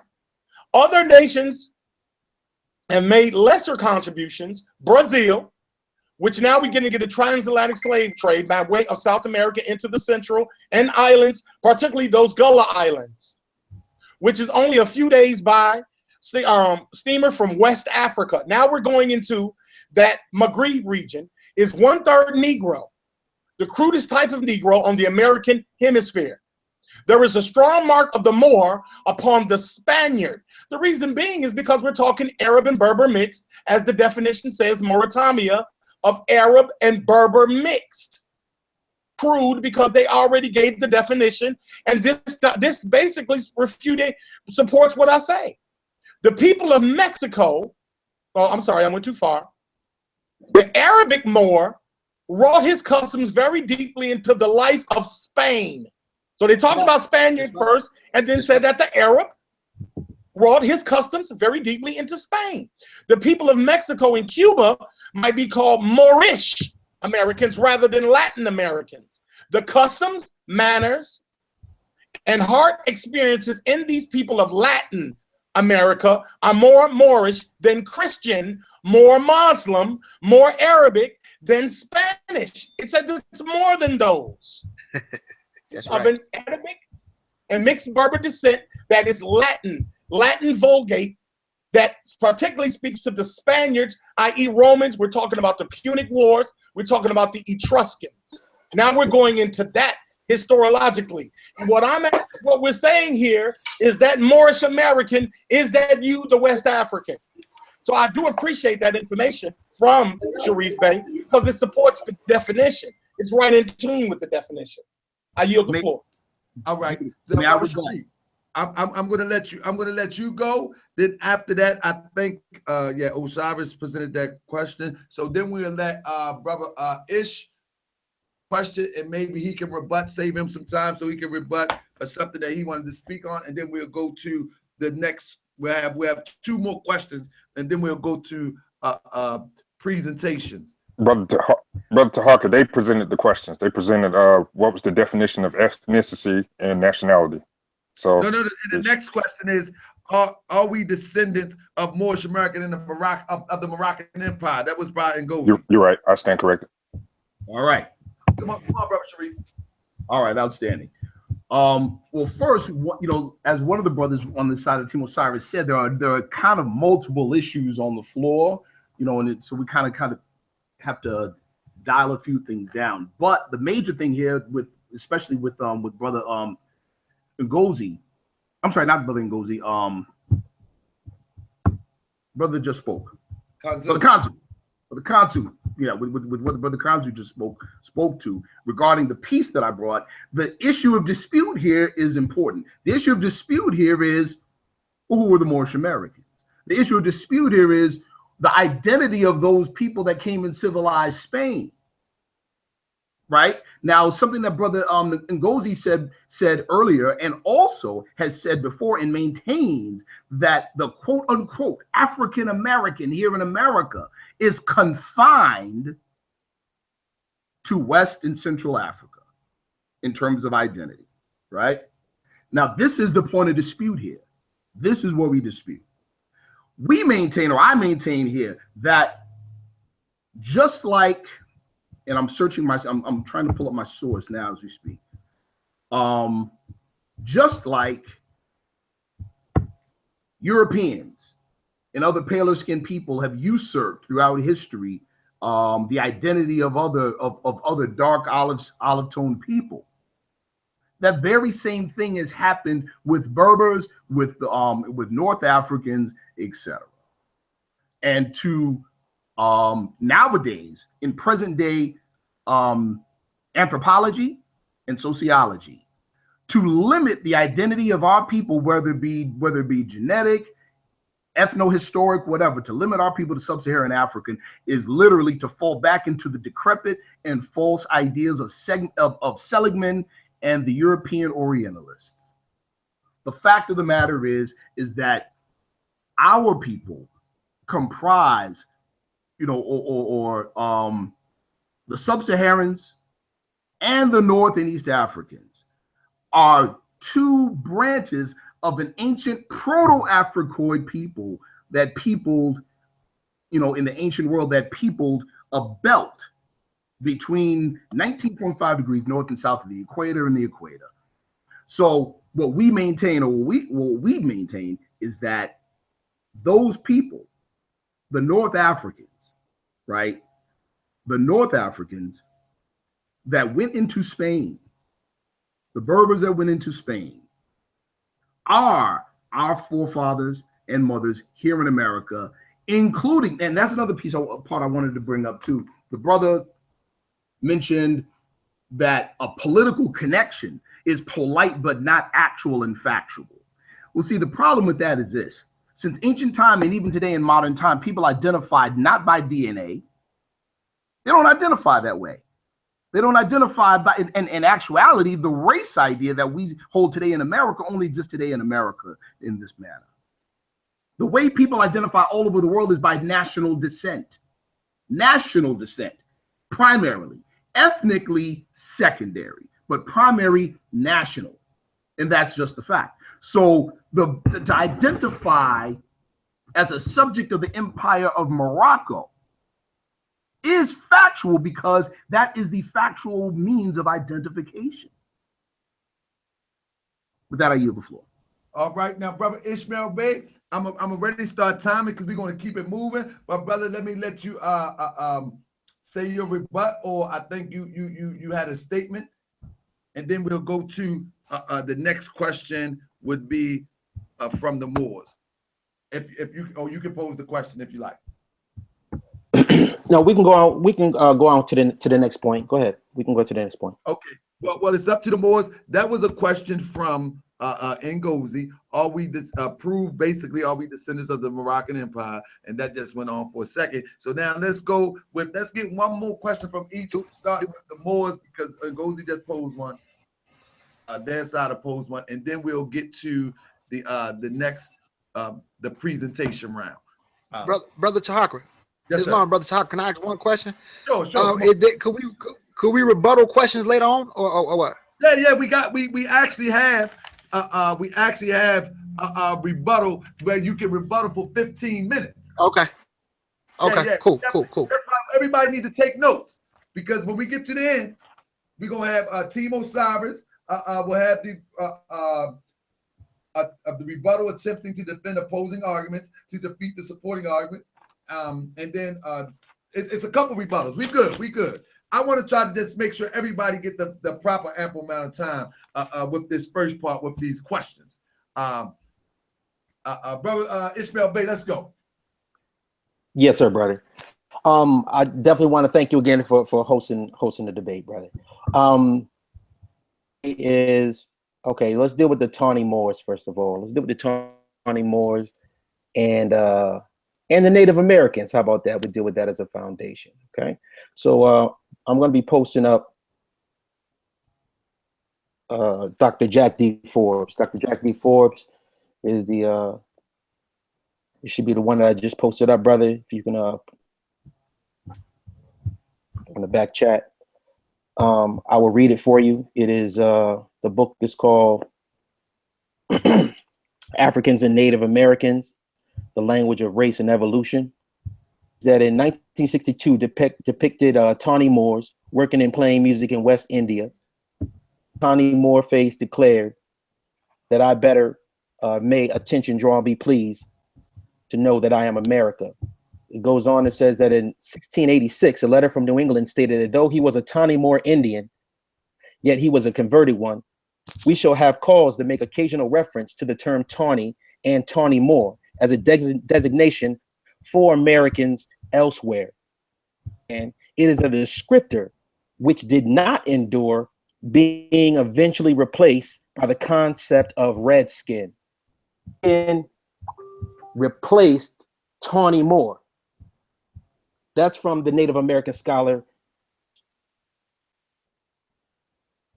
I wanted to read that into the evidence to make sure to let them know that when they say that the Moors were not here in America, that the Moors were here in America, and now they've been renamed as the Redskins.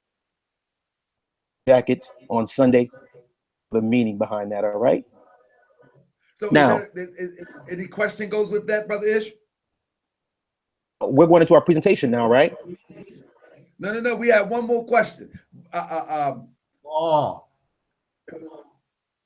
It was one more question, but Osiris, Team Osiris said they didn't have many questions. So if we want to move into the presentation, let's ask them if they're okay with that. Are you okay with that, Team Osiris?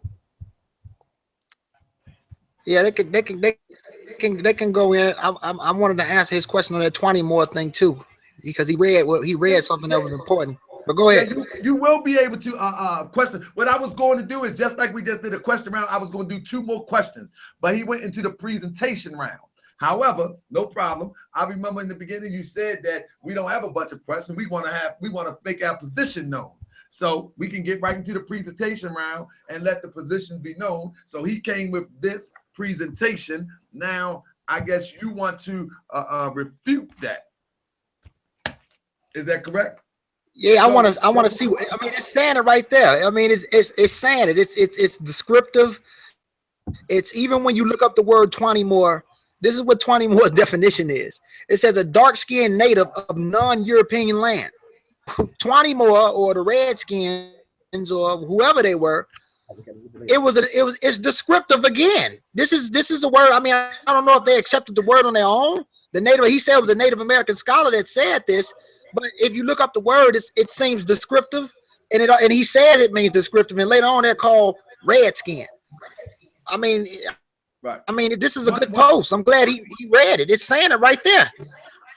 What is your premise with this post, Ishmael-Bey? What I was reading into the post before I was so rudely interrupted was that Moors were here and considered Moors in the 1600s.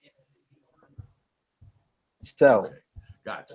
So, okay. So do you understand that point, Brother Ngozi? He's saying that he is proving that the Moors was here in America. I wouldn't say that's proof. He said in the 1600s. In the 1600s, we know who was here in the 1600s with the Native Americans. So, again, he said from the 1600s. In the middle of a presentation. So if I'm dealing with hold on, brother. He just asked me a question. He just asked me something. I'll be quiet and put it on mute. Just interrupted.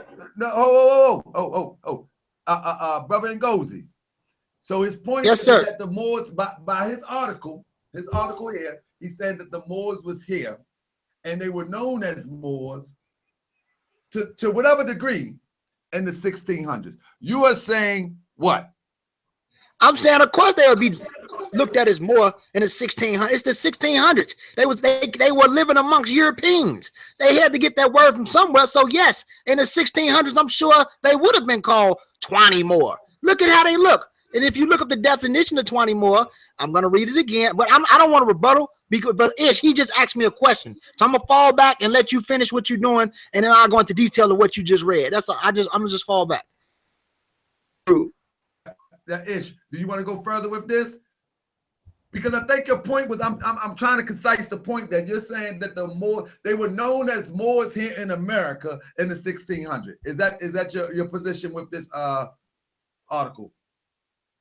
The simple part of the presentation that the people that we call Redskins today, and the images that you see, were considered tawny Moors in the 1600s. That's a part of the presentation. Yes, sir. Okay, and to be quite honest, Ngozi, you said, yeah, of course they call them that because they was with Europeans. That's your position, right? Yeah. Yes, they.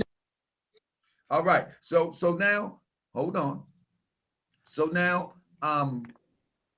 brother,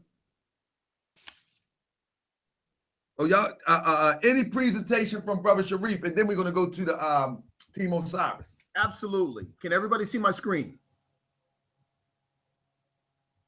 There it is. We can see. Yes, we can see it, Brother Sharif. We can see it, brother. Go ahead. Outstanding. I'm just going to read quickly. And this addresses a number of the issues that we previously discussed.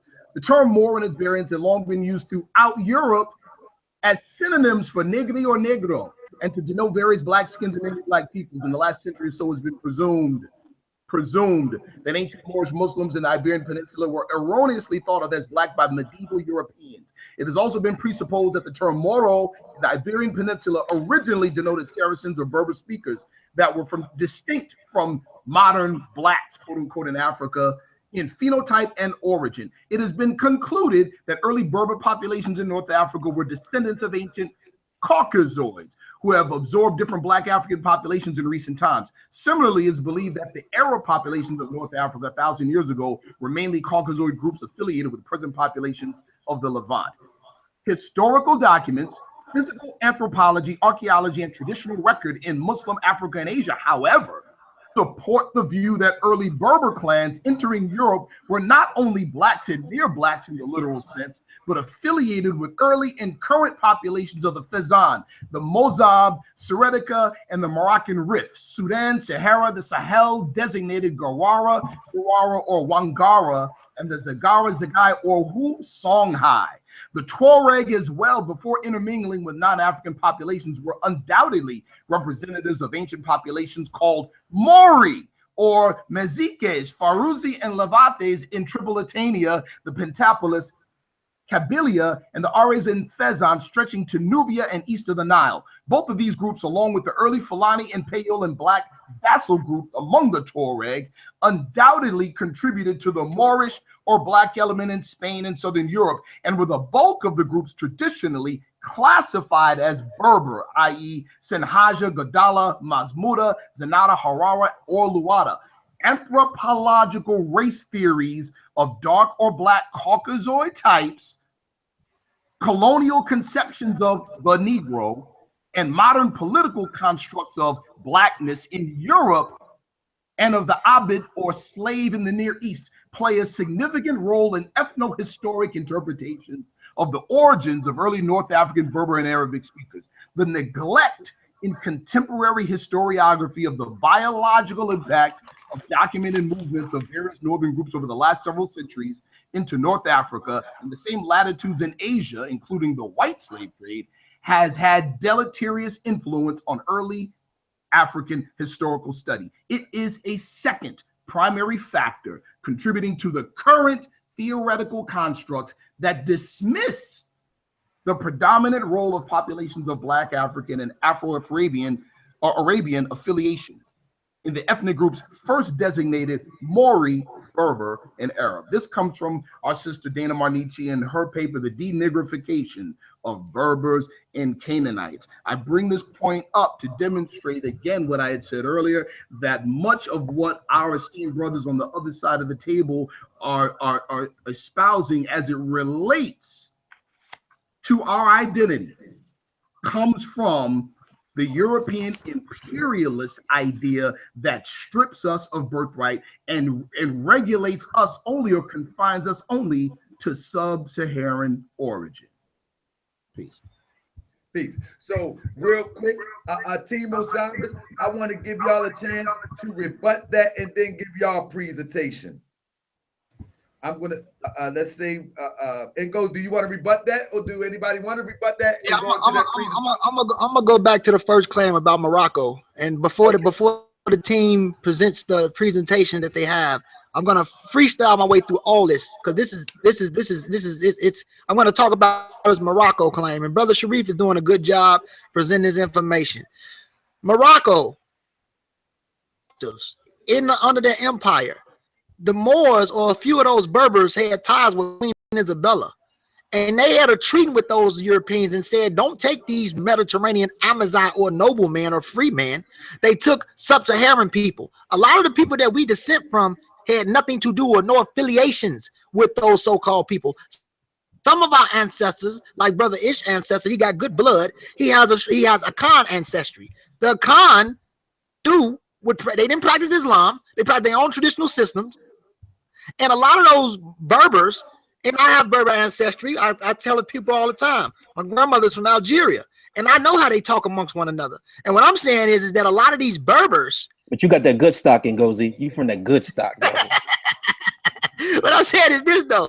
A lot of these Berbers, and I'm not saying that the Berbers are not African, because they are African, especially paternity through their specific paternal lineage. But what I'm saying is that a lot of the Berbers, autosomally speaking with their mixed DNA, they were racist towards the other sub-Saharan black African tribes, or if you want to call them black African tribes or whatever.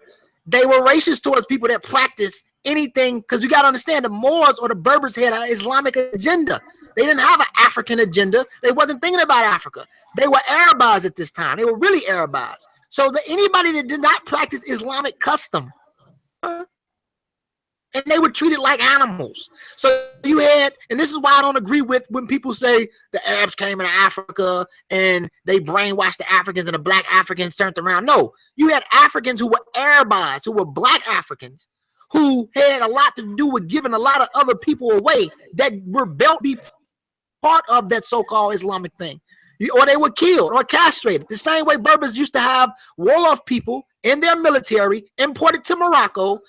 They would capitate them and cut off their phalluses or whatever, and just have them in their military to have them help fight the Spaniards. And this is the whole order and chain of command of this so-called Moorish or Islamic thing back then. Arabs ruled, the Berbers was second in command, and the black Africans were followers or flunkies to the Berbers. That's what the effect was. Arabs come in, they send their kites in, and once they send their kites in, they send the Wadabis in. The Wadabis turn around and convert the people and force them to do whatever they're going to do, send the coup in, and then those Berbers, agenda, Arab's mindset, turn around and use the black sub-Saharan Africans as flunkies. And this is the same struggle that you see to this day in Mauritania, with the dark-skinned Haratans who are being oppressed or enslaved, and they're fighting for their rights right now with those lighter-skinned Berbers. And these lighter-skinned Berbers, it's sometimes they just as dark as well, let me just say this, it's a caste. Sometimes they could be just as dark as they could be darker than Ish, or they could be lighter than you, brother Tahakra. And they're classified, you and him, as a so-called white because of a specific caste, but the Sa'unke and the Wolof, who get absorbed in the Haratan population, who are slaves to them, are still fighting for their rights right now. So if the Moroccan Empire did exist, a lot of our ancestors was not part of that, and they were sent out because of flunkies who was part of that, was giving people away. And this includes flunky Mandinka, Fulani, this includes flunky Sa'unke, all who were brainwashed and Bourbonized, and from Bourbonized, they were brainwashed from being Arabized. And to this day, they still struggle. Mali, just right now, you can't play drums over there. You can't play music over there. They still sending kites out right now from Arabia to try to orchestrate of what the indigenous Southwest and Central Africans do.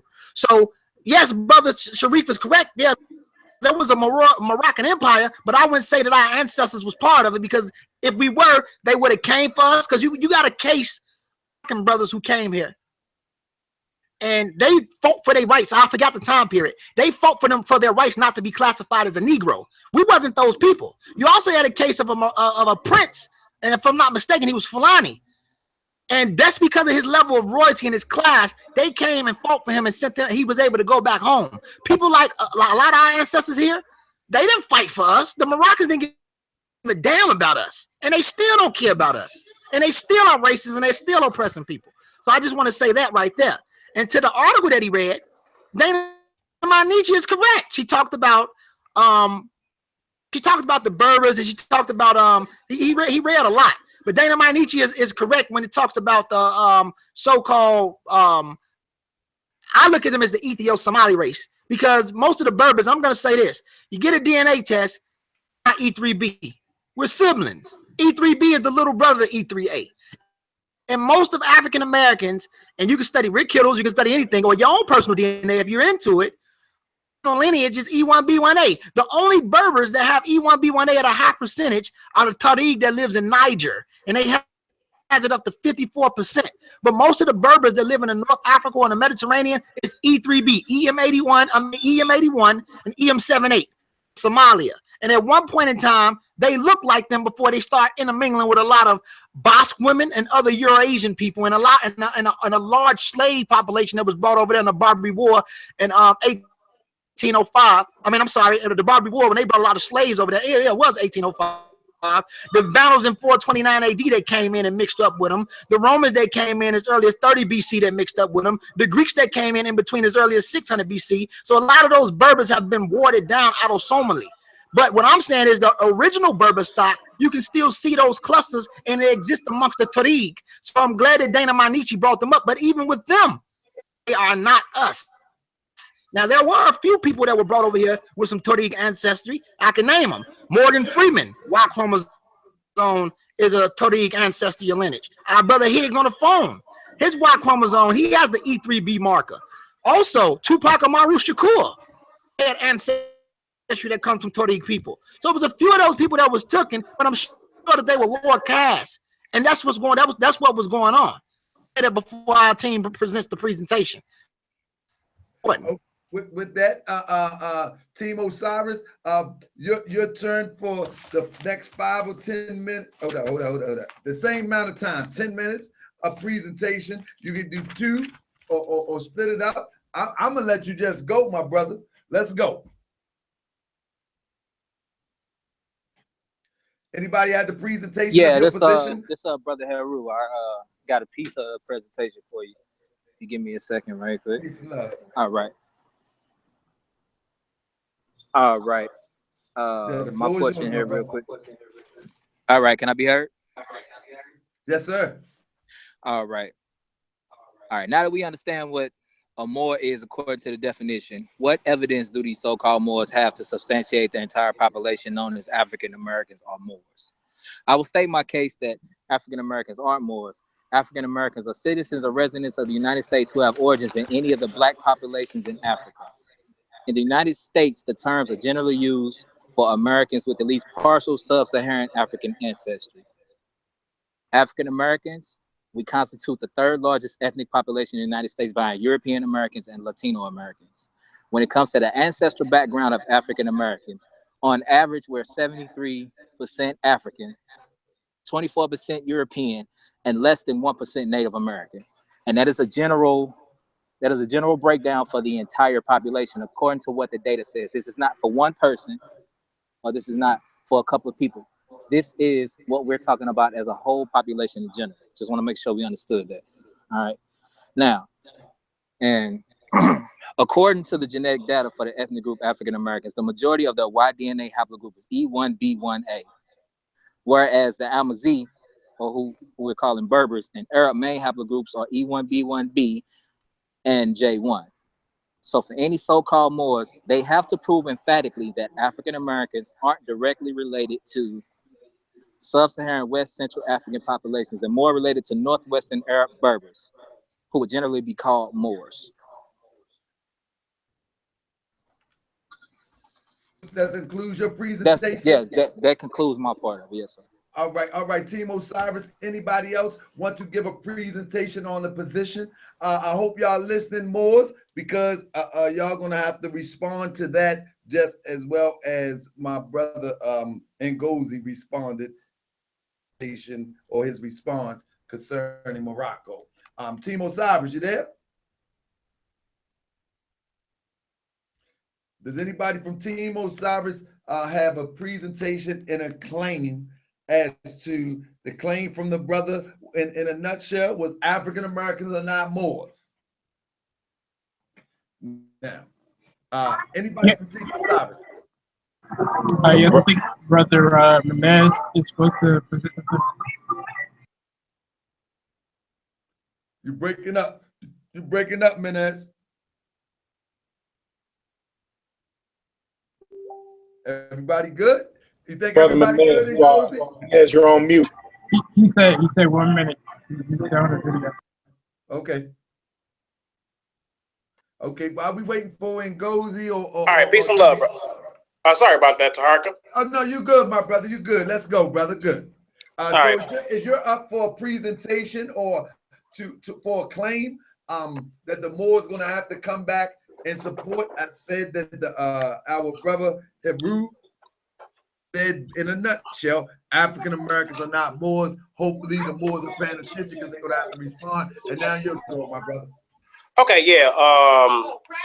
Mine is basically focused on the premise of what happened as far as the debate. Excuse me for a second. Let me get back to it. But yeah, as far as the debate that happened with brother Ishmael-Bey and Haru, there were a lot of claims that happened during that debate. And, you know, I learned a lot from brother Ishmael during the years.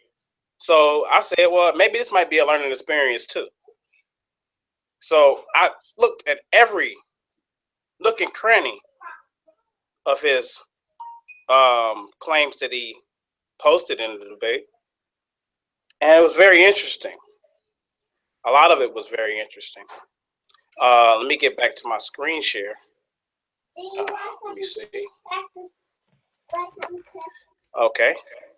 Let me try to share my screen.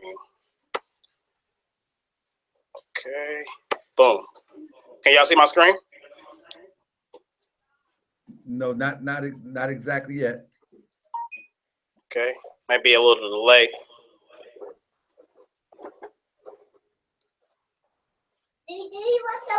I'm in screen share mode. It should be able to be seen. You might, excuse me, you might have to pick a particular window to share. What was that, Menez? Brother Menez? Oh, okay, okay. Entire screen or application window. Okay. Try to go into the application window. All right, let me see if I can find it. Sorry about that. Sorry about that, audience. It's all right, my brother. Take your time. We good. We actually are good with time. We actually good with time. Okay. All right. So I'll just share my entire screen. That way. Okay. All right. Can you see it now? Yes, sir, my brother. All right. Cool. All right. So that's how we'll do. All right. So yeah, as y'all see, no more lies. I mean, you know, y'all my brothers, but you know, time is over for that. I mean, not over for us being brothers because we're gonna be brothers regardless. You know what I'm saying? But this information we gotta address. All right. So number one, and my understanding of what Brother Ish presented in his last I wouldn't even call it a debate, but just his last speak with us. His first claim was the Moors was a race since 1570, correct? He can attest to that. I mean, if any time that you think that I'm telling a lie on you because I want to misspeak on anything, any information that you brought, I want the audience to be clear that I am giving exactly the information that you gave. You know what I'm saying? I don't want to misspeak on you. We can see that he said the Moors was a race since 1570. The Forgotten Diaspora is the book. Jewish Communities in West Africa and the Making of the Atlantic World by Peter Mark and Professor Jose Silva Horta. Published by Cambridge in 2013. So, like I said before, Ish is very respected by me. I very much respect him. So I looked into his source, and by looking into his source, let me just start to read from the page that he gave us. About Guyana or Cape Verde, it should be noted that the term let me follow along. Raça, but which is what means race, was in common use in the time. For example, as the lexicon of the Portuguese Inquisition and assessments of purity of blood that was required of candidates for specific posts and honorary titles. This process began to have consequences from the 1570s onward. But the Portuguese raça or race invoked family origin, the root, either ethnic, social, or religious. The term was not necessarily connected with skin, color, or physical features. Even the latter could be signs of certain social status, like slavery. It had a similar meaning to the concept nacio, which means nation. Hence, sometimes an individual may be described as either of Wolof nation, use this, or of Wolof race, or of Wolof caste, just as another individual might be referred to as of Moorish race, of Moorish nation, of Moorish caste. Now, do you understand what we're doing here by that? We said from, well, we didn't say, but these people that wrote this said that in 1570 onward, and then they showed that the Portuguese invoked these type of caste system, race system, and as well as a nation system. But they gave two different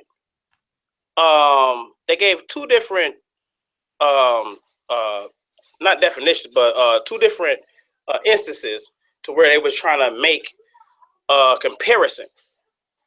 But they didn't say that these were the races from 1570. They just gave a comparison of what a race and a nation would be. All right, follow with me. Let's walk. Same applies to Jewish and Christian identification. He failed to put this in there, because this will show you that what they are showing in here with Moorish, they're also comparing it to new Christian identification as well as Jewish identification.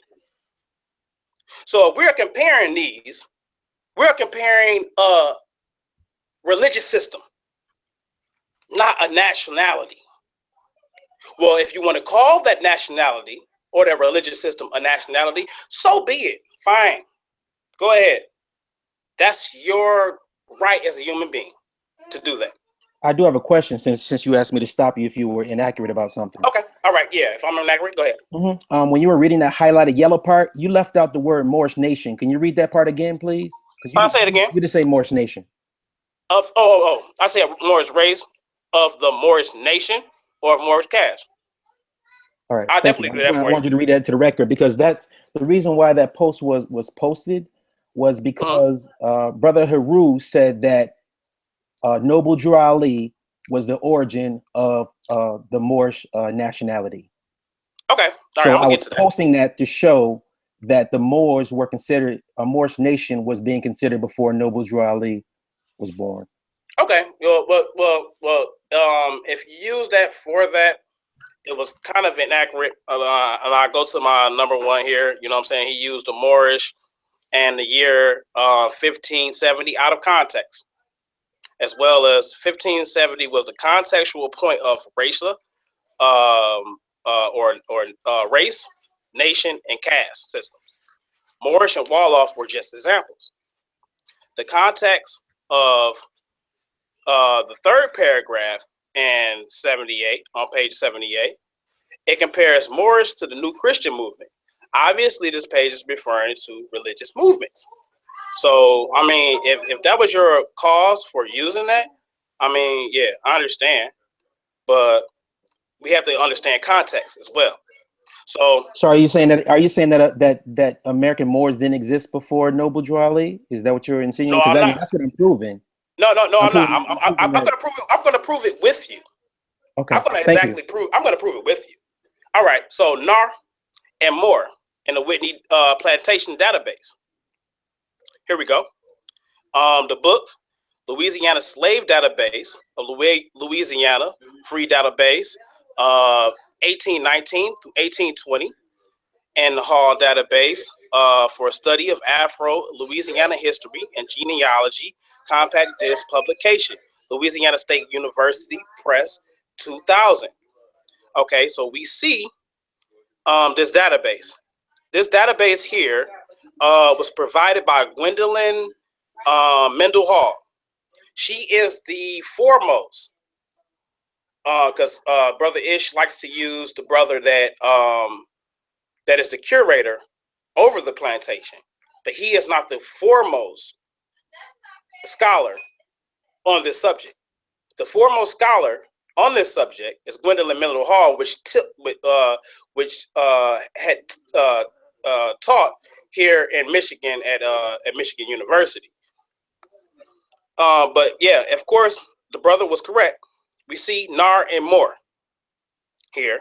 You know what I'm saying? So he was not telling a fib about that. You know, he was totally correct. But as you see at the bottom, Gwendolyn Mendel Hall, Louisiana slave database.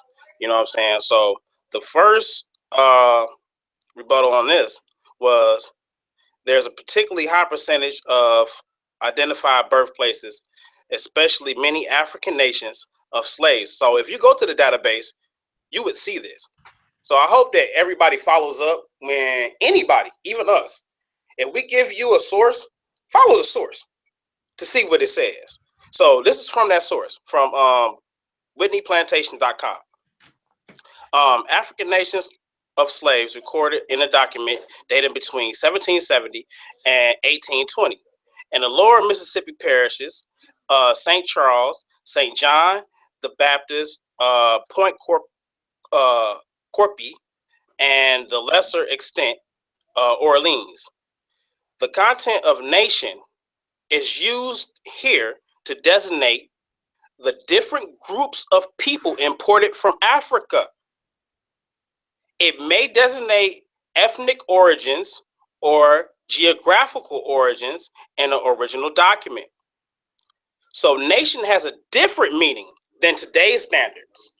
Because in today's standards, my brothers and sisters, in today's standards, a nation would have to have a representative to go in front of the UN. To be a part of a nation, you would have to have governmental structure. So you can use situations where they say nation in the past, but they are interpreting this as what means nation, and it's not interpreting what means nation today. So people can use these wordplay games. But let's talk about context of circa, because circa needs to be understood first.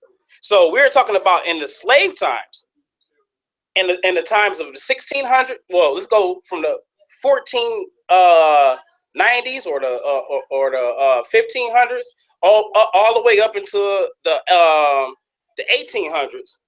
This is what nation meant until nations started to come together and create like this United Nations that we had. So don't let them fool you of what a nation would be.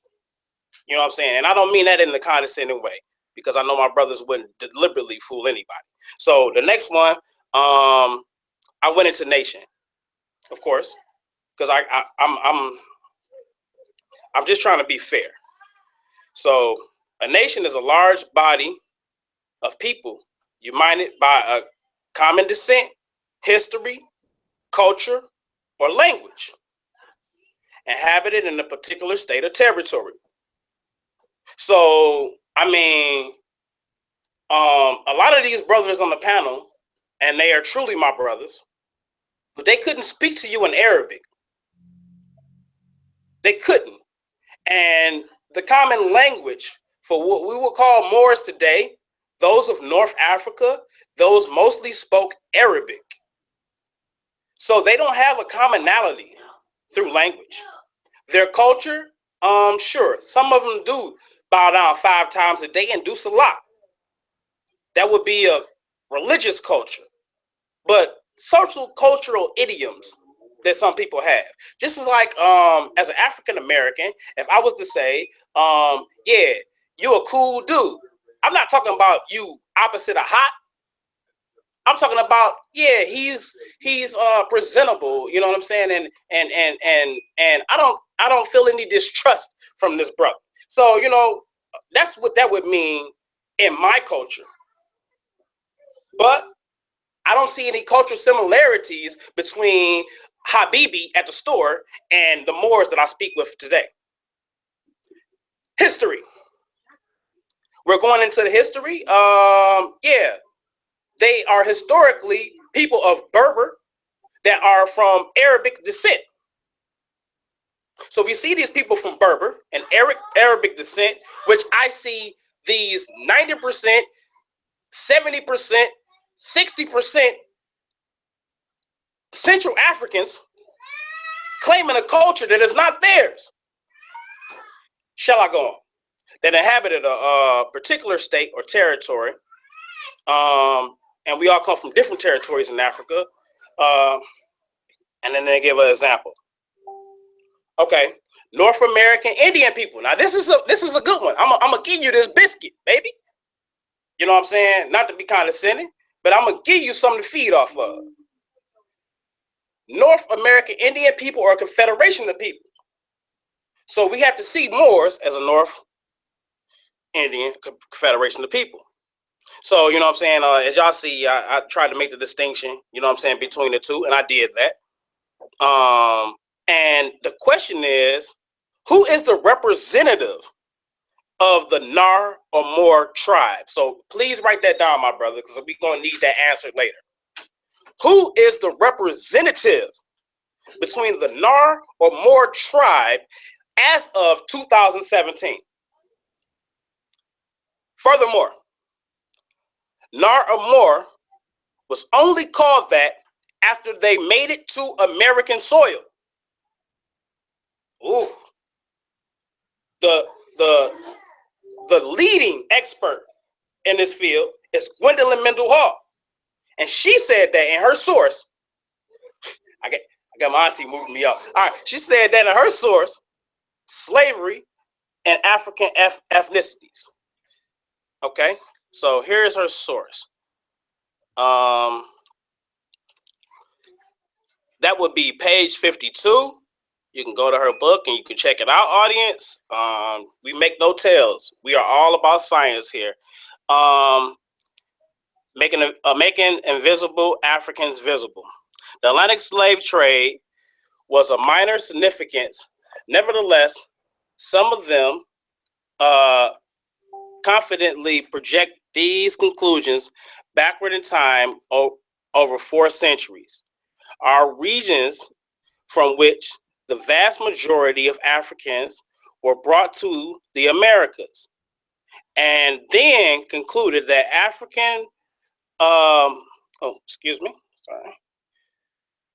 then concluded that African ethnicity in all times and places was a European construct imposed on Africans. So we're talking about an ethnonym or ethnonym. An ethnonym means that somebody from outside of your culture named you, and you took on that as a part of your culture. You understand? So as I continue to read on, they concluded, okay, yeah, the Atlantic slave trade obviously took place during these pre-colonial times when, except in West Central Africa, the European administrative presence was often confined to the Atlantic and the Indian Ocean ports, fortresses, and sometimes merely to ships docked offshore. So this is where the Moors get a lot of their maritime law, because sometimes it was just indicative to just ships off ashore. And they were great sailors. I will give them that. Okay. Talked offshore.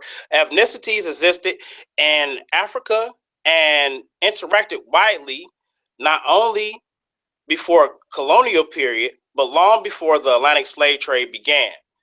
The great Senegalese scholar Cheikh Anta Diop emphasized the fundamental unity among all African and their common descent. But he never denied the existence of African ethnicities. Bob Carberry described an ongoing process of the creolization and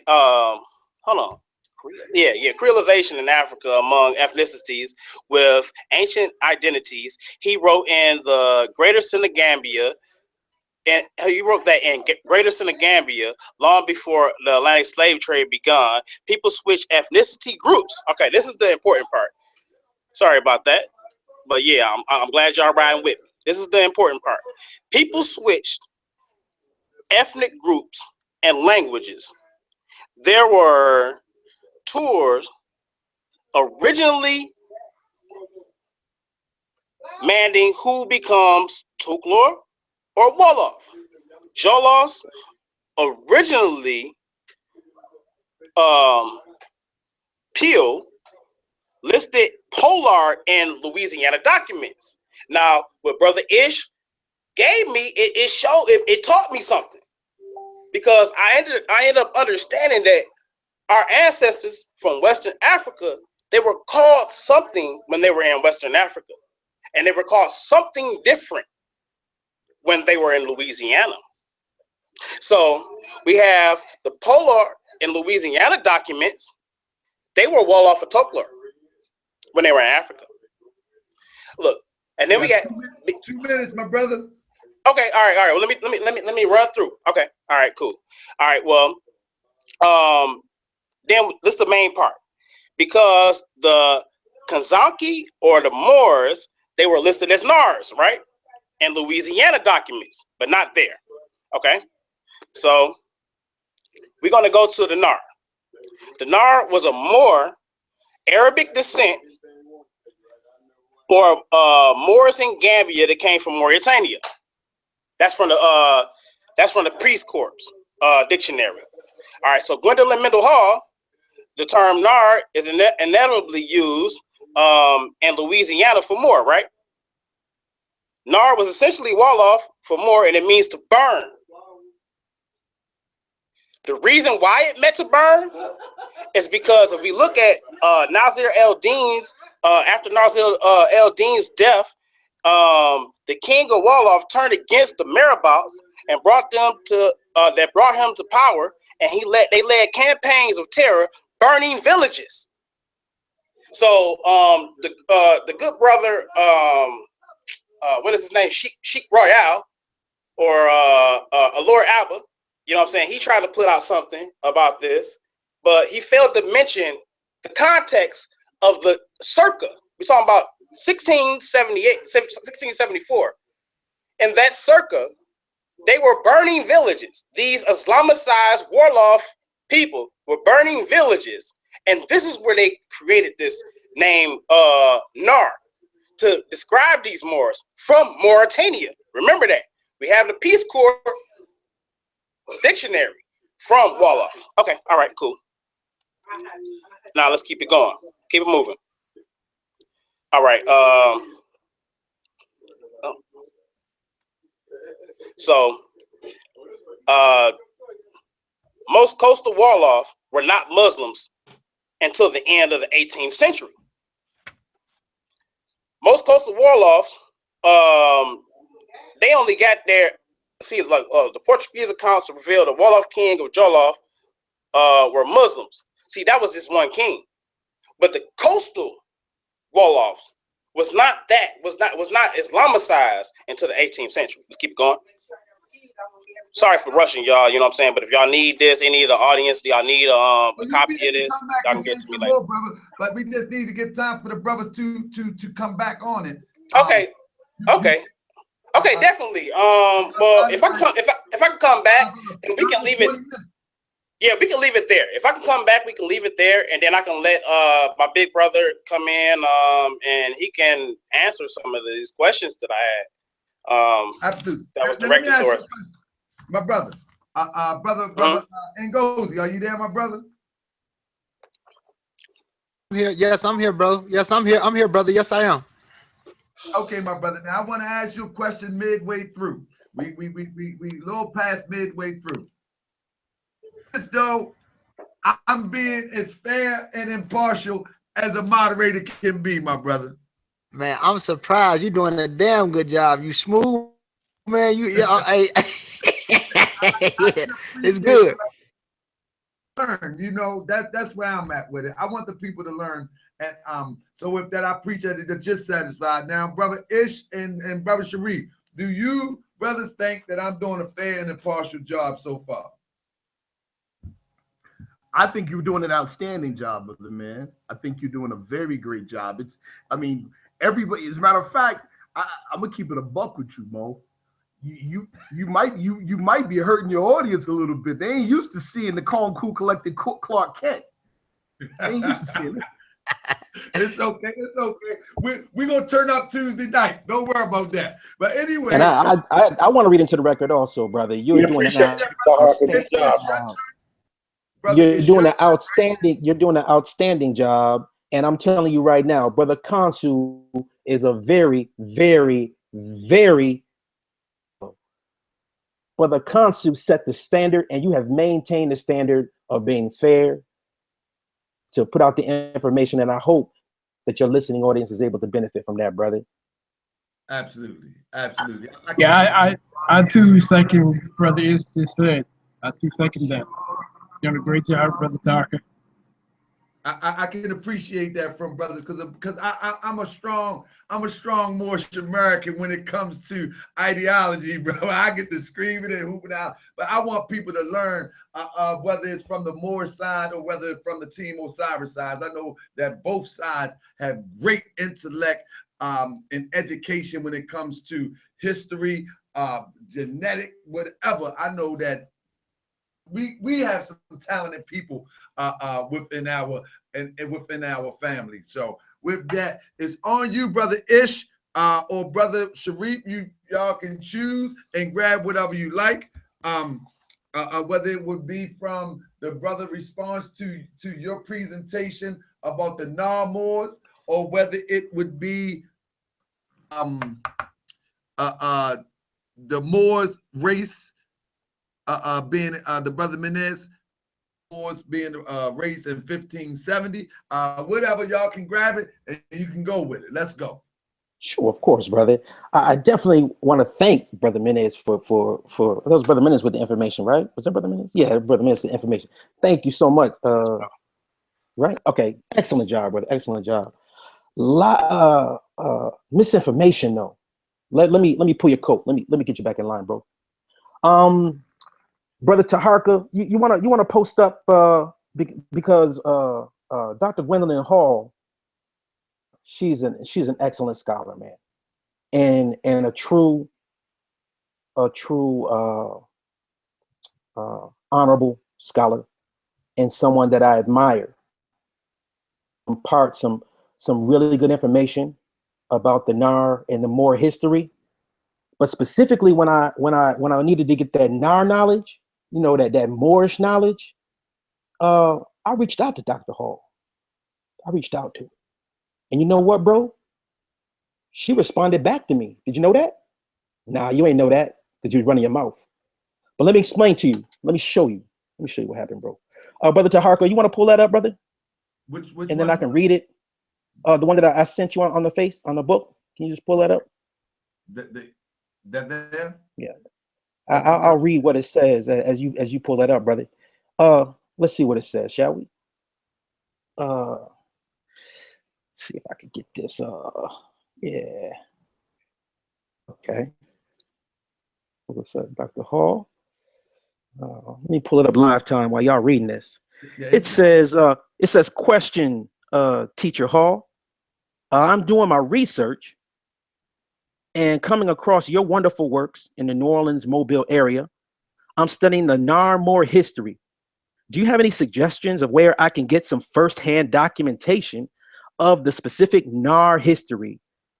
I'm trying to focus on why the name stopped being used in the English languages. Ishmael. This is back in 2013. You know what Dr. Hall recommended for me? She recommended Ask Professor Ibrahim Sek. So, brother, you called her the foremost authority, but I went to your foremost authority and I asked her specifically for the Moor history, and she referred me to someone with greater knowledge than her of this particular topic. Brother, you were dead wrong. Do you want to admit that? Do you want to concede that point, brother?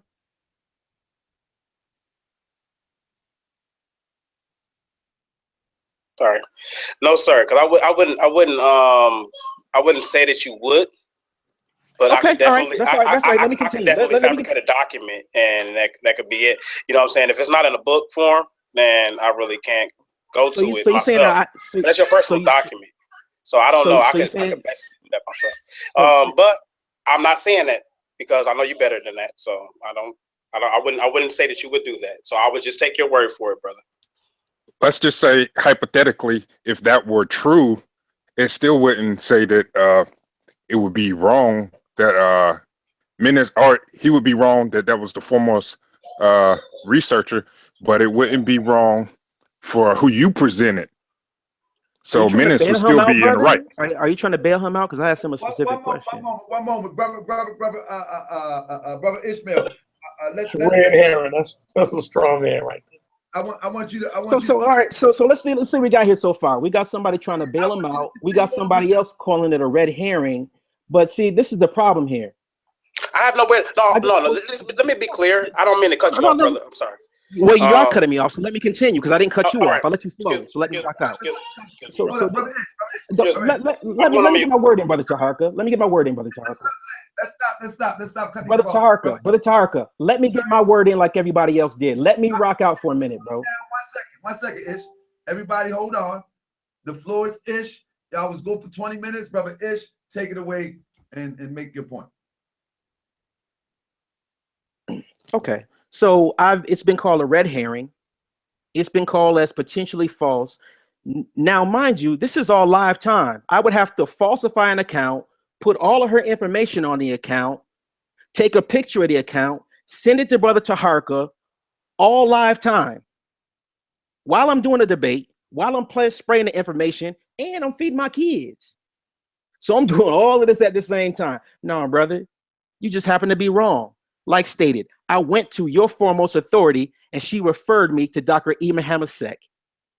And Dr. Ibrahim Sek is from the Sheikh Jup University, the same guy that you were just talking about. He's the doctor from that university. And he is the foremost expert on the Moor history. So, brother, you were incorrect. Now, let's go on to number 3. Brother Taharka, you want to pull up number 3 for me, please, on that file that I sent to you? You're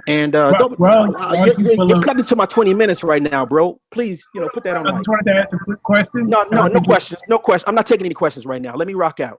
You want to pull up number 3? Y'all gonna have a chance in a minute. Y'all gonna have a chance in a second. Yeah, show some self-control, bro. Let's pull up number 3, please, and then we can go ahead and we can actually pull that up. Number 3 is where the origins. It's an actual PDF. Yeah, it's a PDF. You want to pull up that PDF? Let's see. For me, and we can just all read it together. I got you. Yes, it is. Yes, sir, it is. It is. That's the Cambridge, and it's the University of Pittsburgh. I think that's a credible institution. Yeah, I like Pittsburgh. Now. So we're gonna see what the University of Pittsburgh has to say. Let me just pull that up right quick, bro. Is that the one? Which one is? Can you go to page 50? Page 50. Page 50. Yes. Okay. It won't be the PDF page 50. It'll be the actual book page 50, dear brother. Yeah, I got you. I'm right on it right now. Okay. So if we see on page 50, again, the name of this book is The Cambridge Economic History of Latin America. So this is Latin America. This is not even dealing with Louisiana right now. But we're going to go to page 50. And it says, Africa and its people, the term Senegal was applied in the 18th century to Wolof-speaking people from Senegal. The same region included people known as Nard, meaning Arabic-speaking Moors. Let's stop right there. The Nard are Arabic-speaking Moors. And Ngozi had earlier said that to be an ethnic group means that you're speaking the same language. That's one of the groupings of being an ethnicity. But they said that Nards aren't an ethnicity. But the facts are that it is. So it isn't just limited to Louisiana. We're talking about Latin America. And the term Senegal was applied in the 18th century. So Senegal is the home of the Nards as well as the Wolof speakers. That's what it says right there. What you call Senegal today is the home of the Nards and the Wolof speaking people. So people are wondering, well, where did these Nards come from? Where did these Moors come from? Well, that's where it comes from. Nard is meaning the Arabic speaking Moors. Pular meaning the Fulafudi speaking people, and the Bambara. The Bambara are another one of the tribes. These are all tribal people who were enslaved. And one of the main best records are located in Louisiana because the French kept excellent records. But I just wanted to show you that it wasn't just limited to Louisiana. This is what was taking place in Latin America, as well as in Florida, as well as in Carolina. You'll find the same people. So these same people are very influential in many different locations. So I wanted to prove that. Again, that source is from the University of Pittsburgh. Also, let's take note that the only information that's being presented by them are my old links. But I want to thank you for that, brother, because you definitely bore witness to my information about it being a nationality. But we're going to continue on this path. So let's deal with the court records. And on the court records, Brother Taharka, can you, on the file, can you look, pull up number 6, please? The Natchez court records from 1767 to 1805. Can you pull that up? One moment. Yes, sir. So you say, which one would you look for? Number 6, brother. Number 6. It's on the file it's on the file that I sent you. I got you. It's coming. 1 second. Yes, sir. Take your time, bro. Okay. Oh, okay. Here we go. Right here. It's already. I don't have to. Right. Yeah. Number 6. No doubt. So number 6, the Natchez court records. Again, it was never answered the first time. It says that Magdalene, her nationality or nation is Nard. Now we just showed you where the Nards come from. The Nards are Senegalese people, what you call Senegal today. And it says that her nationality is Nard. But yet right under that, Ngozi is saying that Moor is not a nationality.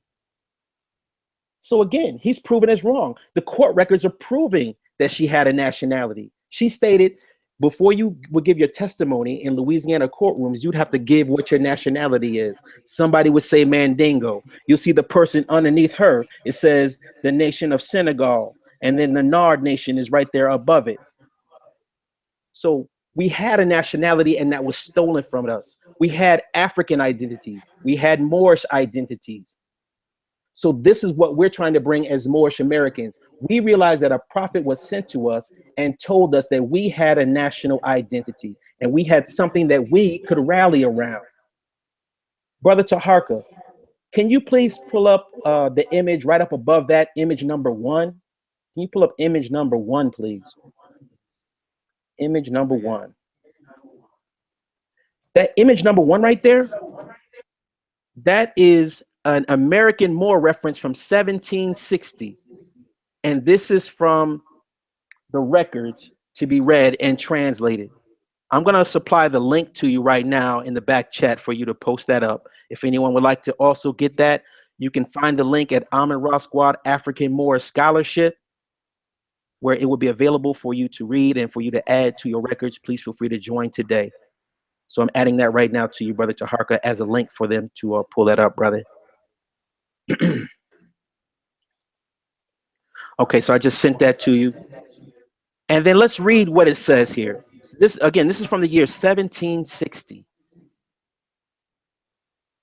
It says, the English translation, April 13th, 1760, an American Moor has been publicly baptized in the church, he being a slave owned by noble Lord Sigismundus Palek, former counselor of police, criminal, and civil justice in the colony of Suriname rivers and districts belonging thereto to the holy baptism. Said Moor has been named Christian. The witness was the noble Lord Sigismundus Palek. However, due to his absence, placed John Thibault Fiken and Johann Philip Caping. April 13th. So this was in 1760, and American Moors were being recognized in legal documents. The year that America was founded was in 1776. So you had American Moors in 1760 before America was even the United States. This was in South America here. So this is what's proven, is that American Moors were already on the soil before the United States was ever even established, brother. I'm going to pass that over to brother Sharif Bey to take it on home. Done with these.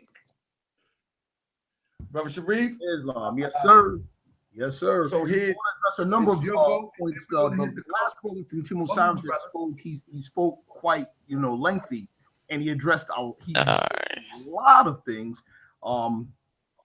Some of them I can write down. It was a lot of stuff, but I believe I'll get to most of it. I want to go back again because of this whole identity thing. Again, I want to reiterate because the other side, seems to be stuck in the European imperialist thought that our people are only sub-Saharan Africans, a descent from only sub-Saharan Africans, when that mode of thinking is outdated and outmoded and discredited by modern day anthropology and sociology. Let me pull the screen up and share the screen, especially when it comes to this whole stigma on Arabs. Let's get to it.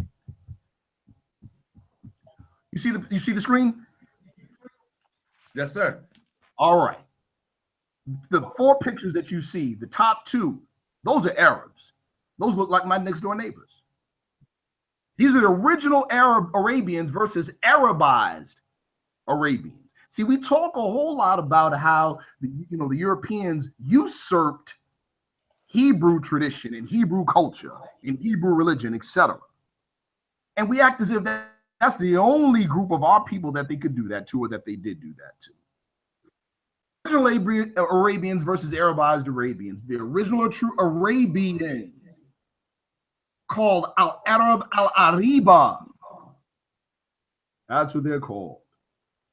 The Arabized Arabians are called Al-Arab Al-Mustariba, foreign immigrants to Arabia.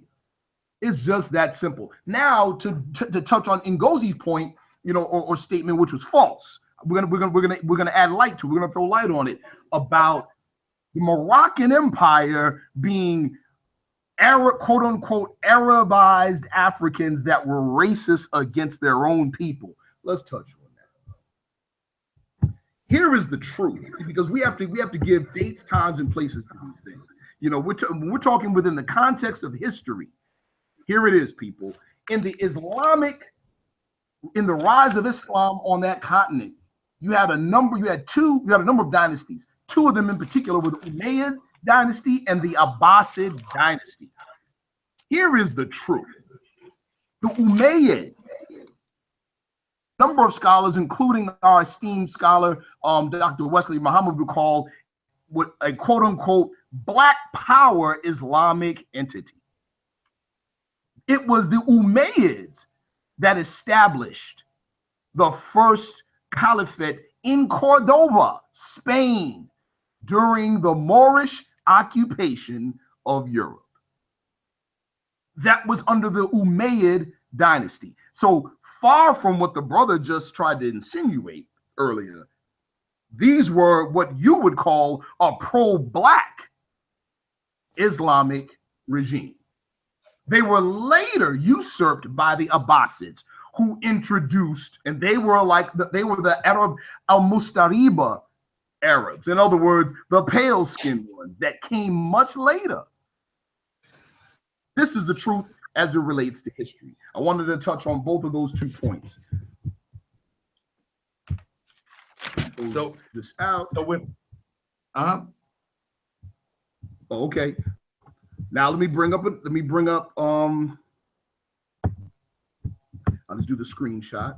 And another issue that's come up, or that keeps being repeated by the other side, is a distancing or separating of the North African peoples. You know, or let's keep it a buck. The center of the Moroccan Empire, and the bottom line is that this is a historical fact. The Moroccan Empire existed. It's too well documented to refute. But the fact of the matter is that our brothers on the other side are trying to separate our people here in America from that entity. What our enemy had to say about that, or our oppressor had to say about that. Hold on just a second.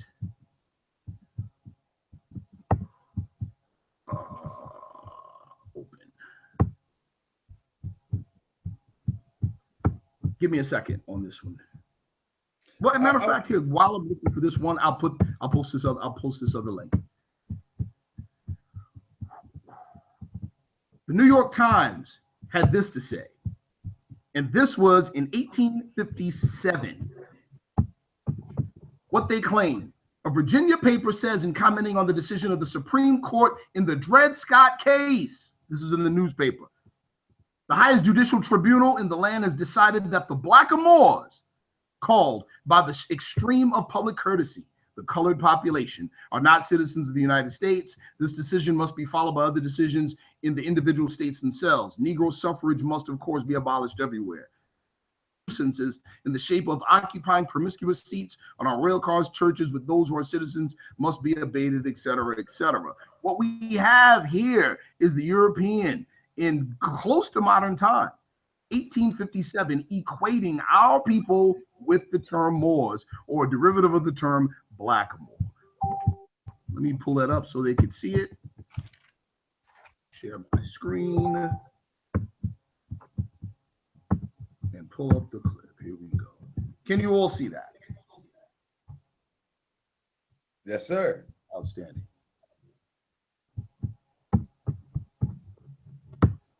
Continue. Another point that was brought up. Oh, here we go.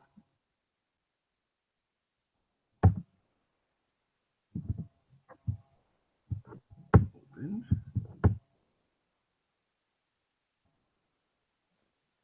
Please give it a little bit of time. The screen is moving very slow.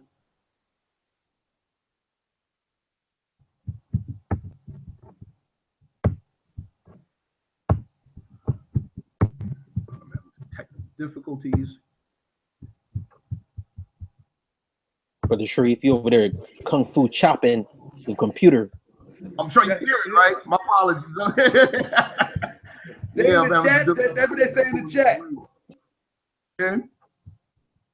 No, I'm just having some difficulties pulling up the link. Please bear with me. Well, this is what we're going to do, family. While the brother pulling up the link. Okay, yeah. We're going to take this to 10:15, and what we're going to do is we're going to let Osiris do their rebuttal for 15 minutes. We're going to stay on time. We might have to take it to 10:30 because we want to give closing remarks. We'll let Brother Sharif wrap that up once he pull out his source, and then Team Osiris will come in with their rebuttal. Then the Moors will come in their rebuttal, and each have closing remarks. And then we're just going to ask the audience, what do they think? What do they think? If they have any questions, and we'll go from there. Say it again, my brother. I said, if you can give me about 15 seconds, I should have it up. Okay. So matter of fact, I want right now. Team Osiris, I want y'all to prepare yourself to, after Brother Sharif, I want y'all to come with y'all strongest position and strongest rebuttal to whatever has been said tonight. And we know that a debate like this, it can go on and on and on. So I think when you come in, I'm going to actually keep the time so we don't. I'm gonna make sure, and I wish I could put it on the screen and screen share it. And I'm gonna try to do that while Brother Sharif is talking, so everybody get a perfect amount of time to give the people their hardest stance on what they believe to be factual, true. Like we said, we're looking at is Moor or Moorish a nationality? Is Moor an ethnicity? Is Moor see? I'm from. I got to mess with my bro. I'm from the E1B1. My tongue don't work like I'm playing with it. my English don't work right sometimes. You know what I mean? Are you ready? Oh yeah. So anyway, let Brother Sharif go on in. I just messed with playing with my brother Ngozi, but we've been doing good lately. Ngozi, I ain't messing with you. Point. There's a huge emphasis as it relates to identity on genetics. Here's the problem with that. I just want to touch on that really quick. Every single individual on this every single individual on this link, we're all one people. I believe we would all agree with that. But I believe we also have to agree, and we're forced to agree, that every single one of us has a different genetic makeup. That totally disqualifies genetics as a universal tool for identity. Totally does. Now, as what we're talking about, DNA, I'm not discrediting DNA. I think DNA is very valuable. But as it relates to ethnohistory, they're two different animals. And the topic here in terms of identity relates furthermore to ethnohistory than it does to DNA. That being said, let's look at our link. Again, there's this effort by the opposition to try to separate the Moorish Empire, the Moroccan Empire, and the leaders and or subjects of the Moroccan Empire. The empire is not an ethnic group, although it contains ethnic groups and is ruled many times by a specific ethnic group, as was the case in the Moroccan Empire. But the fact of the matter is they try to separate us from those people, which is exactly what the European did in denationalizing us, which is why identity in 2017 is still an issue. That's why nationality is the order of the day, so said Prophet Drew Ali. But here we go. All right. In the book Stono, that details slave revolts in the Carolinas. Friday, September 28, 1739, a man brought the news that the Negroes, or Moorish slaves, are not yet pacified, but are roaming around in gangs in the Carolina forests, and that 10 of them had come as far as the border of this country just 2 days ago.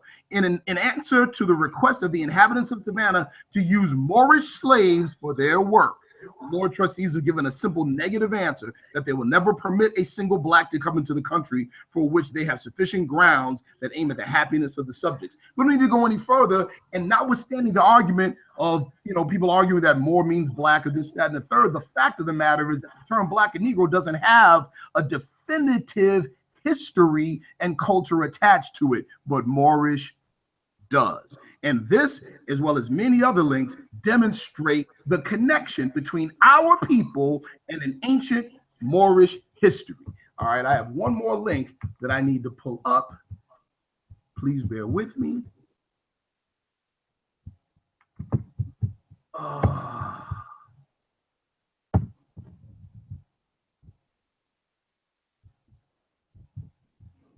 Please bear with me. Give it coming up in a few minutes.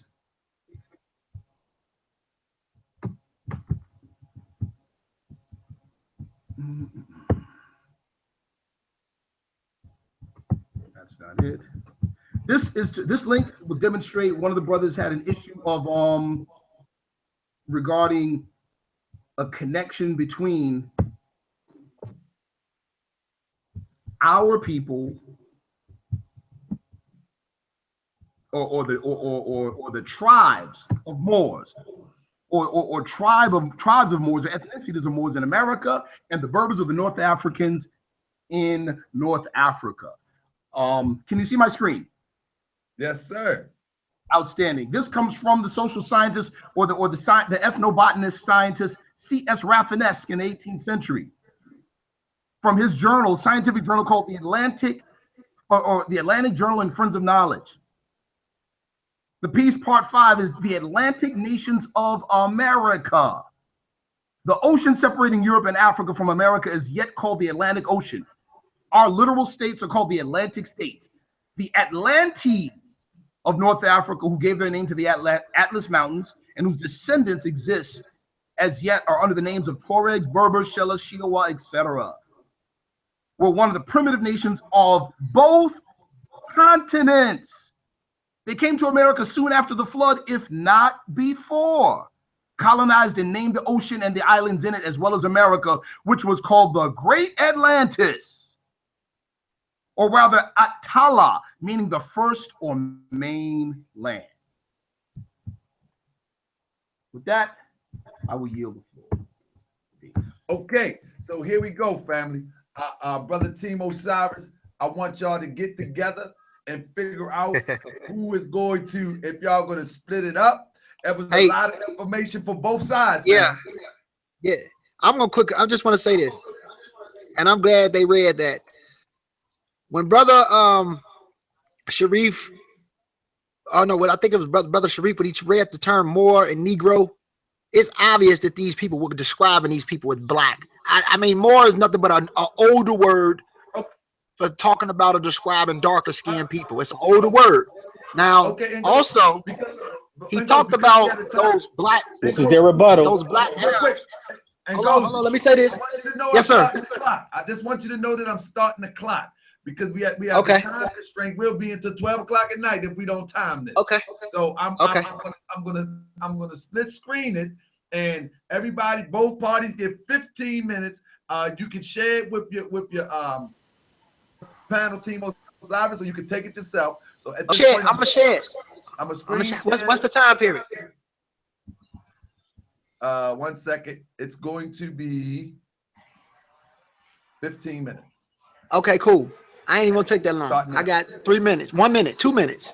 Okay. He read that, he said something about Moor, and the term Moor, when the Europeans was using it, it's a description for black. And Moor is nothing but an older word for describing darker skinned people. And also, as we brought up earlier, Moor means a lot of stuff. But in this content, the way they was describing those Moorish slaves, is talking about black slaves. Negro, or the later version of it, the same thing. Negro, it means black. Another thing, he brought up the original black Arabs. Yes, the original Arabs or people of that area were dark skinned. But Ish is well trained to know, because Ish is aware of this, just because you're black don't mean that you have any genetic affinities to where we come from. Seriously. Ish know that. So yes, the original people that we call Arabs were darker skinned people. They still live in the Socotra Islands. And I'm sure they did fight for their ideology or their custom or belief in the sense of black power for them. Even Al-Jahiz, who was a descendant of a slave from Zanzibar, which is Tanzania today, but a descendant of those people over there, talked about the black superior race. And he talked about the so-called black Arabs and the Prophet Muhammad being black. We know about Al-Jahiz. But yes, the original Arabs were dark skinned. And they still live in Socotra Islands, but genetically they are not you and me. You have the Mahiri people and you have the Shinimit people, which are dark-skinned people, and they also live in Yemen. So, I mean, when they describe this, and when they was reading the term Moor, when he read that, it's clearly talking about a description. My whole argument is the term Moor is a description, and I even believe that at one point in time, Ish even will say that the term Moor can mean black. It could.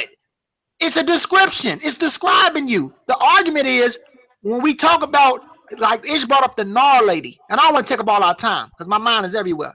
He brought up the sister that was a Nar, a tribe or nationality or whatever. All of us are not them. Even if it were a group of people which come from a people that was burned in villages who practiced Islam, who were called Nar later on, all of us are not them. All of the Wolof don't call themselves that. There are a group of people that live in Senegal right now who are described as Moor that come from Mauritania. I'm going to read something that Gullah Geechee presented real quick, because I know we ain't got that much time and I'm not going to hog, but I want to read something real quick. And let's talk about the Mari that they bringing up. Brother Geechee brought this up from something called the ancient times of histories of North Africa. And this is what it says. It says, Plinius wrote that the area north of the river of Senegal was populated during Augustus time by the Farusi and the Parusi to Mauritania, beginning in the 3rd century, followed by the Arabs in the 8th century, subjugating and assimilating the Mauritanian original inhabitants. So a lot of these people that lived in that so-called Senegal area, it wasn't just the Niger Congo speakers there at one time. You also had these people who were also earlier prior, who the Mari, who were called the Farusi and the Parusi. Now I'm gonna let the other brothers talk, but you guys got to really catch up and keep up with what's being said. That term more that he read was a description. Now go ahead, brothers, if you guys want to go ahead. Yes. All right. This is Brother Melvin. I just want to address really quickly because I know we have limited time. I want to address this Moorish understanding, because a lot of times we get things confused. I want to go ahead and share my screen really quickly. And I'm going to use the source. The source is the Encyclopedia of Islam. And can everybody see my screen? Yes, sir. We see it. Okay, thank you. In the background, though. Okay, yeah, I'm in a place for you. I'll get to this really quickly. It says Moors. Again, it's like the Islam.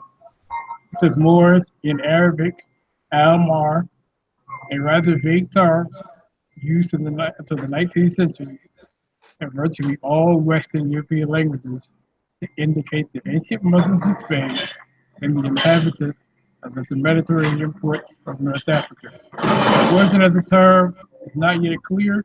It derives either from Semitic Maharim, people of the West, or from the Berber. The Greek word, and I can't read Greek, so I hope you guys can see this, appears for the first time. That's Mavros. Okay, thank you. In Polybus, in the earlier times, the term, and they have another term here, begins with the A, having been used to indicate all inhabitants of North Africa. After the destruction of Carthage in 146 BC, the Latin word Marvi indicates a group of relatively sedentary tribes who lived between the Atlantic and the rivers of the Muyaya and the Tilis in Roman provinces of Mauritania, Caesar, and Mauritania, Signati. That later the Latin word Maros passed to the Greek in the form of Maros. This is the Greek word. And both terms were used then to indicate in a rather general way the Berber. In Spain, Mari became Moros, and it was under this name that the inhabitants of the peninsula designed the Muslim conquerors during the whole period of the Muslim domination, 711 to 1492. The term Moros has been adopted in the various languages of Western Europe: Marais, Marais, Mari, Mohre, Moor, Moorred, etc., thus has a graphical meaning, indicating that the people coming from the African coast other than an ethnographical one, for the conquerors were Arabs and Berbers, and latter both Arabized and Arabicized. The Arabization of the latter took place in Spain, where the mixture of Roman and Arab elements led to a kind of symbiosis, which expresses itself in true bilingualism, which is then turned to create an Arabo-Christian literature, and on one hand, an Arabo-Islamo-Spanish literature using the Arabic script and the Romanesque languages on the other. And you guys can see the rest, but I also want to address something else here really quickly, because I know we're limited a lot of time. I want to share some images of the actual Moors. Thanks to Brother Gisigella, he had some from some postcards that he pulled up from a French guy. You get his name. He is Francis Edmond Fortier. He's an ethnographer, a photographer, and an editor. So he did this on documentation. So go ahead. Okay, here's the images. Hopefully you guys see my screen. On the text it says Afrique, Occidente, Sudan, 1095 types of Marais. Again here, I'm just going to show you the images as you watch the postcards, and you can see that these people are classified by the text as Moorish. He's a Moorish, North African Moorish. You can tell by looking at these people as well as the descriptions in these images. Some are from the Sudan, some are from Mauritania, others are from Senegal, as you continue to look through these images. And this is clearly the Ethio-Somali race. They all got a genetic marker that's similar to one another. So I'm just saying, even if you talk about these Berbers or whatever you want, or Amazon, this is them mainly. And there is a genetic difference between us and them. And even if you talk about the Nars who were burning villages, who was Islamized, they still would they were of Niger Congo descent, but they are immigrants that came from Mauritania, went up there and got absorbed in the Wolof population and started burning down villages. So I mean, this is not the whole global African American ethnicity or nationality. Our nationality is American. All of us on this phone right now is American, and we are classified as African American because we are American citizens that descend from Africa, Southwest and Central Africa, mainly and predominantly. That's just a fact. Other stuff that we add on is descriptions. Morocco ain't doing nothing for us, and it's not gonna do nothing for you.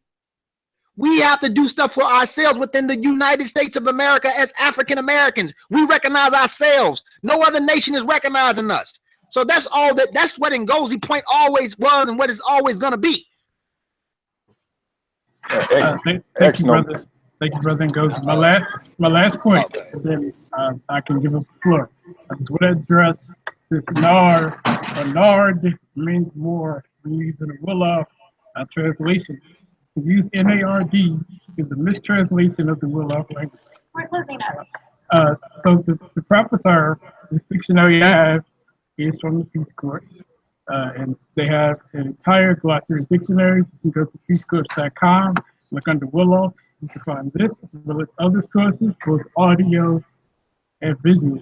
And as you can see, Nar here means more Arabic descent. And you can also see that they have in the Wolof translation Gambia and Mauritania. And the translation in English, more Moorish in the Gambia came from Mauritania. So if you're going to use translation, you got to make sure you go straight to the source. That way we don't mistranslate things with passage of information. The word Nard is not disclosed Moorish when using the Wolof language. It's N-A-A-R. We have to be both accurate and descriptive so that we don't mix up the lines. And that's my piece. Thank you for letting me have the floor. Exonym. Exonym or xenonym is an external name or geographical place or group of people or language/dialect, a common name used only outside the place, group, or linguistic community in question, usually for historic reasons. And that was our whole point. Go ahead, Brother Haru. All right. I'm gonna touch on a couple points here real quick.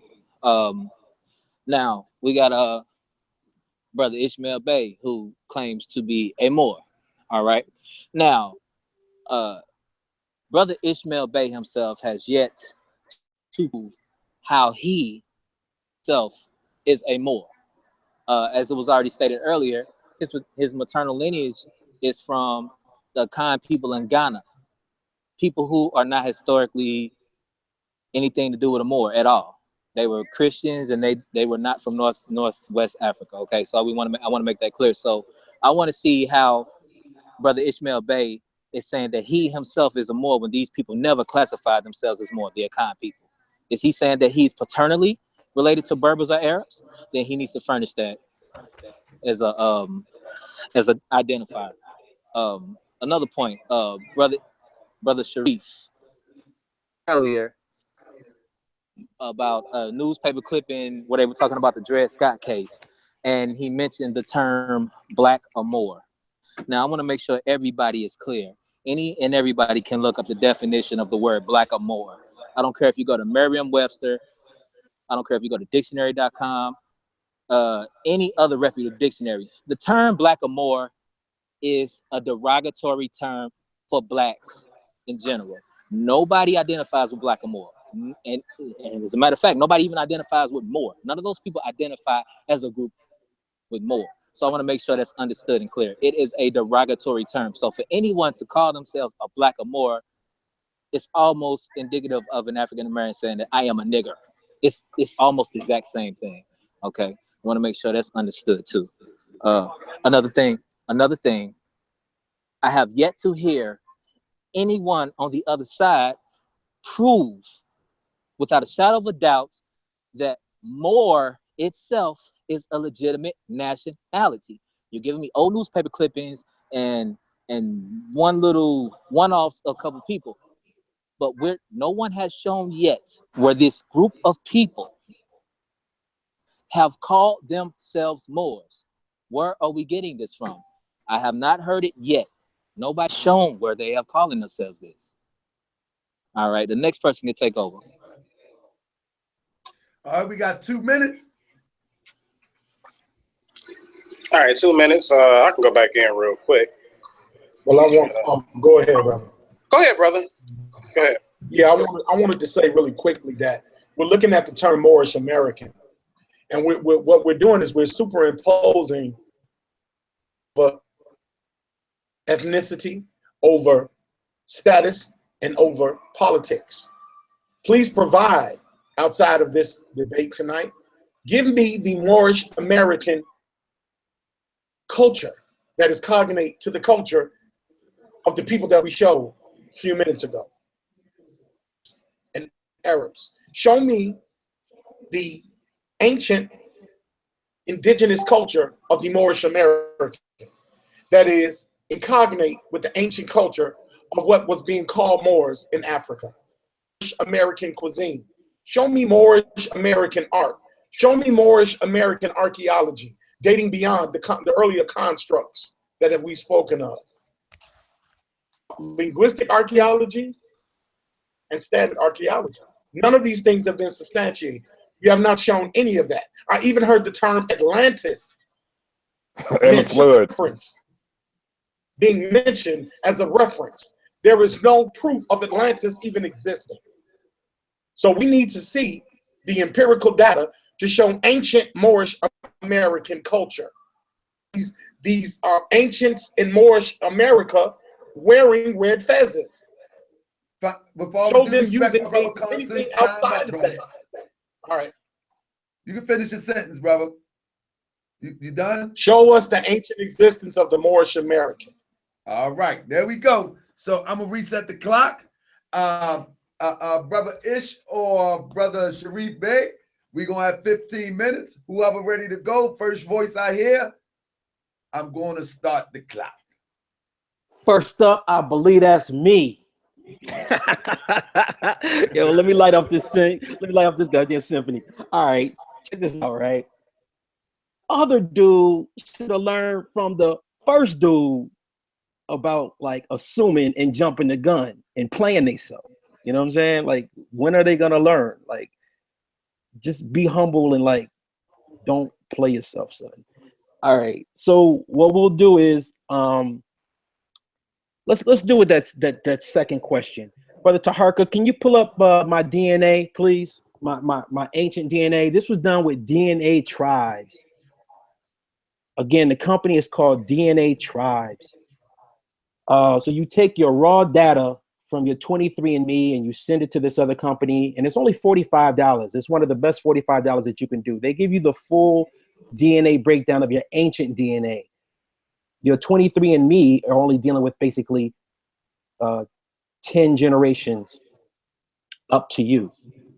That's why it's 23andMe. This one goes to your ancient DNA. So let's go to the ancient DNA, and what you'll find, do you have that pulled up, Brother Taharka? Right there. You want the next one? Okay. No, you have the DNA one, right? Yes.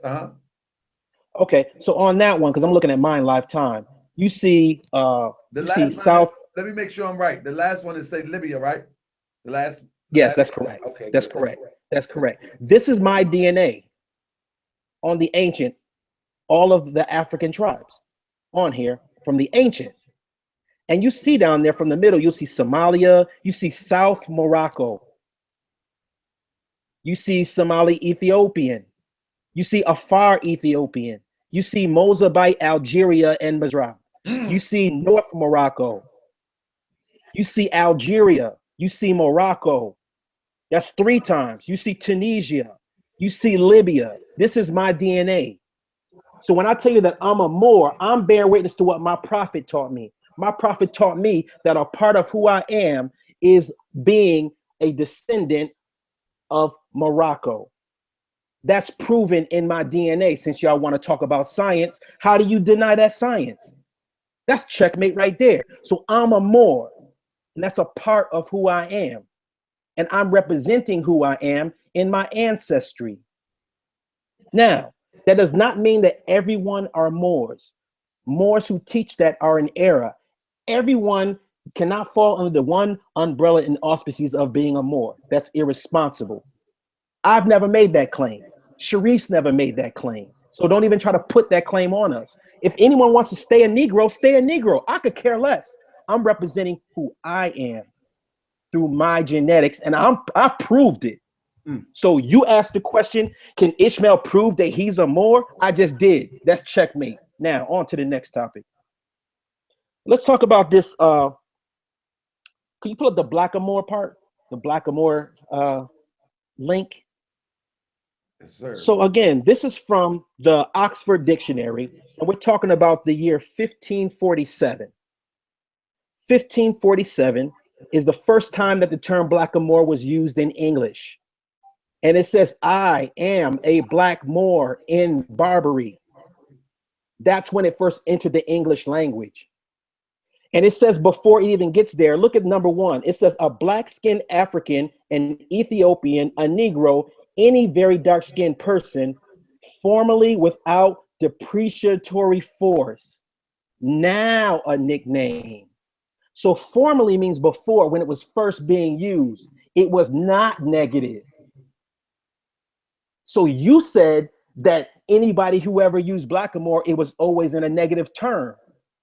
The dictionary proved you wrong again. It says that it was used without depreciatory. That means without negative force. Look it up. Now, on to the next point. Can you pull up that first one that I had sent you dealing with this one? Because this is the email correspondence, one of the email correspondence with Professor Reckley. Since it was the accusation that it was false, then of course there shouldn't be a follow-up email to a false reference that was given to me. But I'm going to prove that wrong also. So as we go to the email, let's see what the email says. It says, hello, Professor. Are you have that up, brother? I'm sorry. It's there. I'm ahead of you. Okay. It says, hello, Professor Seck. I'm doing some research on Moorish history in America, and one of my contacts is Dr. Gwendolyn Hall. She suggested your name as a contact with some questions I have regarding the Appalachian, Nar, Moor, and Louisiana slaves. My question is, do you know of a location in Louisiana where I can find the first-hand slave logs with the term, I am doing some historical research on the Nar or Nar. Notice I put Nar or Nar because someone else, Melvin, just tried to say that it's being conflated. It is 2 different terms. I used both when talking with Professor Seck because Professor Seck understands that NAAR and NAR are the same thing that's in the email, along with African history in Spain. Any assistance will be greatly appreciated. How did Professor Dr. Seck respond back? Dear Ishmael, since you were recommended by Gwen Hall, I consent to share with you 3 of my forthcoming book, chapter 3, the entire chapter of my forthcoming book, Bukatfiat Gambo, A History of the Slave Community and Habitation, Whitney Plantation, Louisiana, 1750 to 1860. Please use it exclusively for your paper. I have attached an example of inventory where Nard is used for naming a particular group in West Africa. Hope this will help. I went as an invitation to Dr. Seck. Dr. Seck invited me down to the plantation to give me the firsthand research to take it back to the Moors, to take it back to the African family. So I don't know why the agenda of some of the people. You understand? If Dr. Set can tell me that I have permission to use the entire chapter 3 of his book for my own research, and then I go and I do the research and I share the information with you, why is it that African people are trying to say that African people didn't have a nationality, but yet Gwendolyn Hall will tell you that you have a nationality? Why is it that Black people are sitting here saying you don't have an ethnic group, but yet you have the ambassador of Senegal that came to the same exact plantation I went to and acknowledged his nationality and his group? See, this is what we're battling right now. We're battling people who are trying to fight tooth and nail to remain slaves. But that's okay, because my message isn't for you. My message are for Moors, and for them to understand that there are locations that you can go and there are scholars that you can go to that are going to give you the uncut, raw truth, good, bad, or ugly, but it's going to be truth for you. And if you can take that truth, then I'm here to serve you. I'm here to work for you. So as long as you come in a peaceful spirit, we're going to keep on building and we're going to keep on expanding. Brother Sharif, take it home. I want to address, yes, sir. I want to address a couple things. First, you know, a couple of the brothers had issues with me saying the word or quoting from a scientist, C.S. Raffinesse, the word Atlantis. So listen, I want to be clear, not just for them, but for everybody else listening. Because they heard Atlantis, they started shaking the skirts like, oh my God, he's talking about some mythical, magical, fairyland. Let me repeat what the man said. He said, they came to America soon after the flood, if not before, colonized and named the ocean and the islands in it, as well as America, which was called the Great Atlantis. I'm not talking about some mythical island that sunk under the ocean. America, if you weren't aware of it, was at one time called the Great Atlantis. There we go. I just wanted to clarify that. Secondly, regardless of trying to poke holes in the source provided, the fact of the matter is that's a scientific source that connects the people of North Africa with the native people of the eastern seaboard of America, and refers to the connection under the term Tuareg, Berber, Shiowa, Shella, etc. Now, so if you can refute that with another source, please do so. Now, the next thing I wanted to bring up, where are we at? Let me share the screen and share. Can we see it? Here you go, one moment. Can we see? 5 minutes, brother. All right, thank you very much.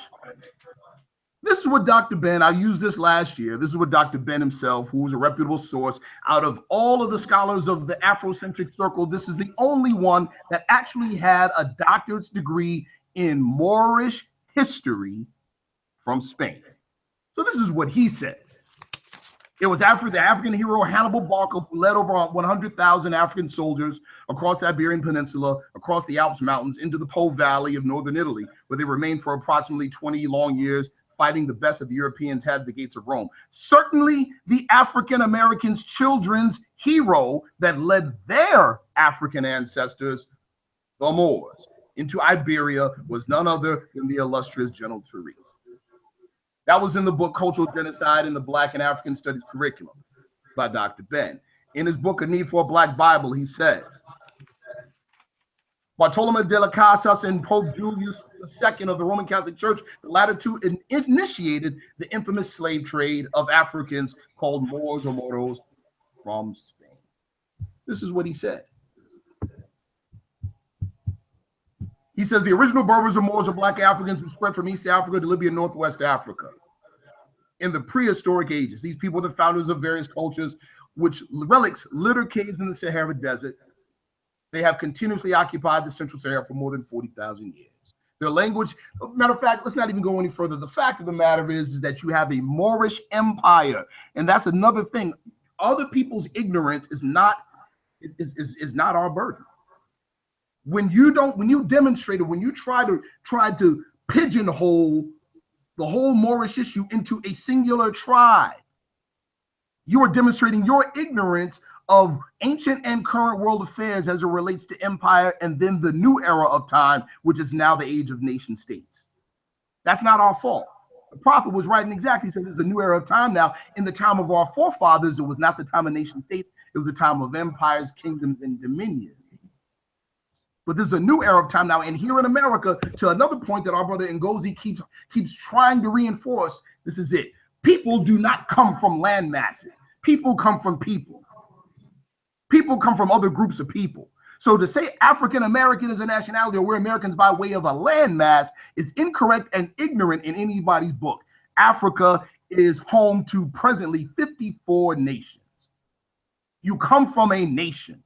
To say that you don't come from a nation of people or a group of people of that, of that ilk, is to say you are not deserving of a nationality, which means you are not human.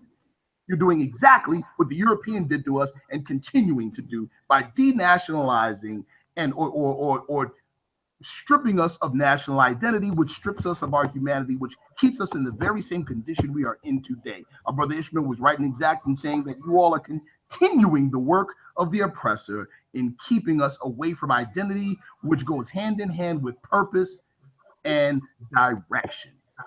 This is, and I'll leave with this final quote from Dr. Chancellor Williams, who I'm not a fan of, but this is what he says on page 207 of Destruction of Black Civilization. Now again, just who were the Moors? The answer is very easy. The original Moors, like the original Egyptians, were Black Africans.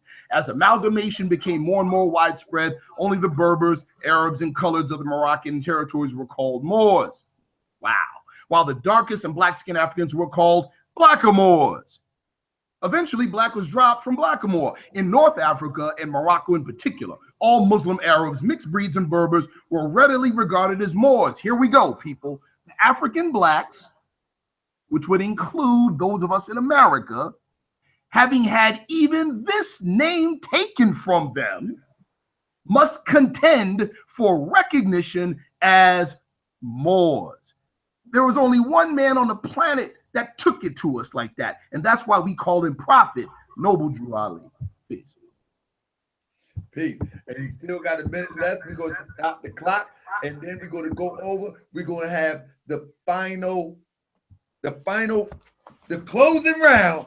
Each team going to get 5 minutes to close and briefly give their summation of what was presented, what their position is. If any choose to say, well, you know what, I agree with this, I disagree with that. But now, if y'all got the time, I would like to say 10 minutes apiece, because that's normally what they say, but we went over the time. So I want to say 5. Do you need 10? Yeah, give us 10. Give us 10. Give Team Osiris 10. Okay, we're going to give both sides 10 on final rebuttal. You got to hit hard now, brother. I'm going to reset the clock. You got to hit hard now, because after you, brother Sharif and the brother, they might respond, and I didn't set this up. Now you know you got the same thing I got. Right? Oh no! It's love, brother. It's brother talk. They're gonna get the last say. Then I'm gonna talk to the audience. We get the ending statement. They got the beginning statement. Remember? Yeah. They get that exactly. Y'all get the ending statement exactly. Y'all get the closing statement. So we'll let them go, and I'm starting the clock soon as somebody begin to talk. Is this Team Osiris? Team Osiris, yes, sir. Okay, cool. I wanted to bring up the company that that brother Ish used from DNA Tribes. DNA Tribes is a bad company. They deal with bad science. They only measure 8 loci. You guys can look this up. They did a test on the Egyptian mummies, and they only measure 8 loci. And the further back you go back in time, not for the most recent, the less that genetic variation is, if you understand DNA. So yes, if you go back further in time, yeah, you probably do have a few North African ancestors. But when you look at the DNA composition overall, it's small, probably a 0.% range. Those 0.% ranges stand out at the demi level of DNA. When you go deep into the cluster and start to measure those variants, or those adenine, cyanine, thymine, and you measure the 4 nucleotides of DNA that makes it up, when you go all the way at the base of it. But they only measure 8 loci, and that's bad science, because they did pathetic with DNA tribe usage with trying to measure the amount of mummies, and that small percentage does not people are ethnically or the overall so-called race. So I'm just gonna say that. But yes, it does show further back in time. Ish do have some North African ancestry, but it's all the way back, and it's not the surface DNA. It's a point. If you measure his DNA overall autosomally, it's a point percentage. So DNA tribes is not, and you guys can look this up, faulty science DNA tribes. I'm just gonna say that right quick. And again, you've read about Blackamoor. I just hear descriptions, and I wouldn't use Dr. Ben all the time for reference. I mean, I'm not Afrocentric or Eurocentric. All I do is tell truth. A lot of stuff Dr. Ben say, a lot of that stuff is not even accurate. I'm just being honest with you, and I can say that. Or things need to be, and that's not no disrespect to the elder. A lot of that stuff was put in play to put us in position to make us feel a specific way about ourselves.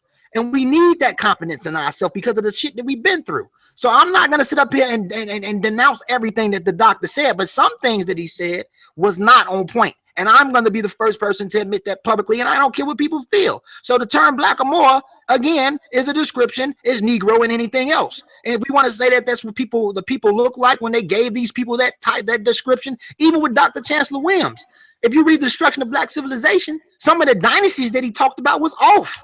Some of the dynasties that he used was off. And this is why a lot of people and he shouldn't be a fan of people. He said a lot of stuff that was off in the book, but overall he had a lot of good stuff. So again, when he talked about Blackamoor, he was describing and talking about black people, but that's not what they call themselves. I just wanted to say that, and I'll let the team go in. Team Osiris, 8 minutes. Yeah, we got 8 minutes here, and I want to make this abundantly clear. And Sharif did a few because you can't see a culture can produce things. There's 8 elements in culture, and you haven't produced not one of them. And when we're talking about Moorish Americans, that's resigned to a religion. We're not talking about a culture's religion because that's a social institution. And see, the science of Moorish science is a social construct. Where is the ambassador? Who speaks to the world on behalf of all the Moors? The United States has a chief executive. Who is the chief executive for the Moors? Furthermore, what's the ancient food of Moorish Americans? Workers. What are the ancient clothing of Moorish Americans? What are the ancient religious practices of Moorish Americans? Don't give us that they're amalgamated and it's a bunch of them. No, you can't do that because see, each culture has its own identity. Cultural identity of the Moor outside of the great Noble Ali paradigm. What else is there? Who do you pray to? What type of Muslim? Sunni? Orthodox? What type of Muslim are you? Are you Muslim? Mixed. Who are you mixed? What type of Indians did these Indians come from? What, did they come by way of Siberia? Which way did these Indians that you mixed with that created the Moor come from? None of this has been substantiated. Just crafty paperwork and self-proclaimed sheiks who say that they have rule to something. Have a right to call you what you want to be and when you want to be, but you're basing it on a profit. You're not basing it on fact. It's naming nations. People named those nations and people populated them. So you're not going to take the Moorish paradigm, which Ali, and try to take African history. It is found in Mauritania, time and time again, Berber,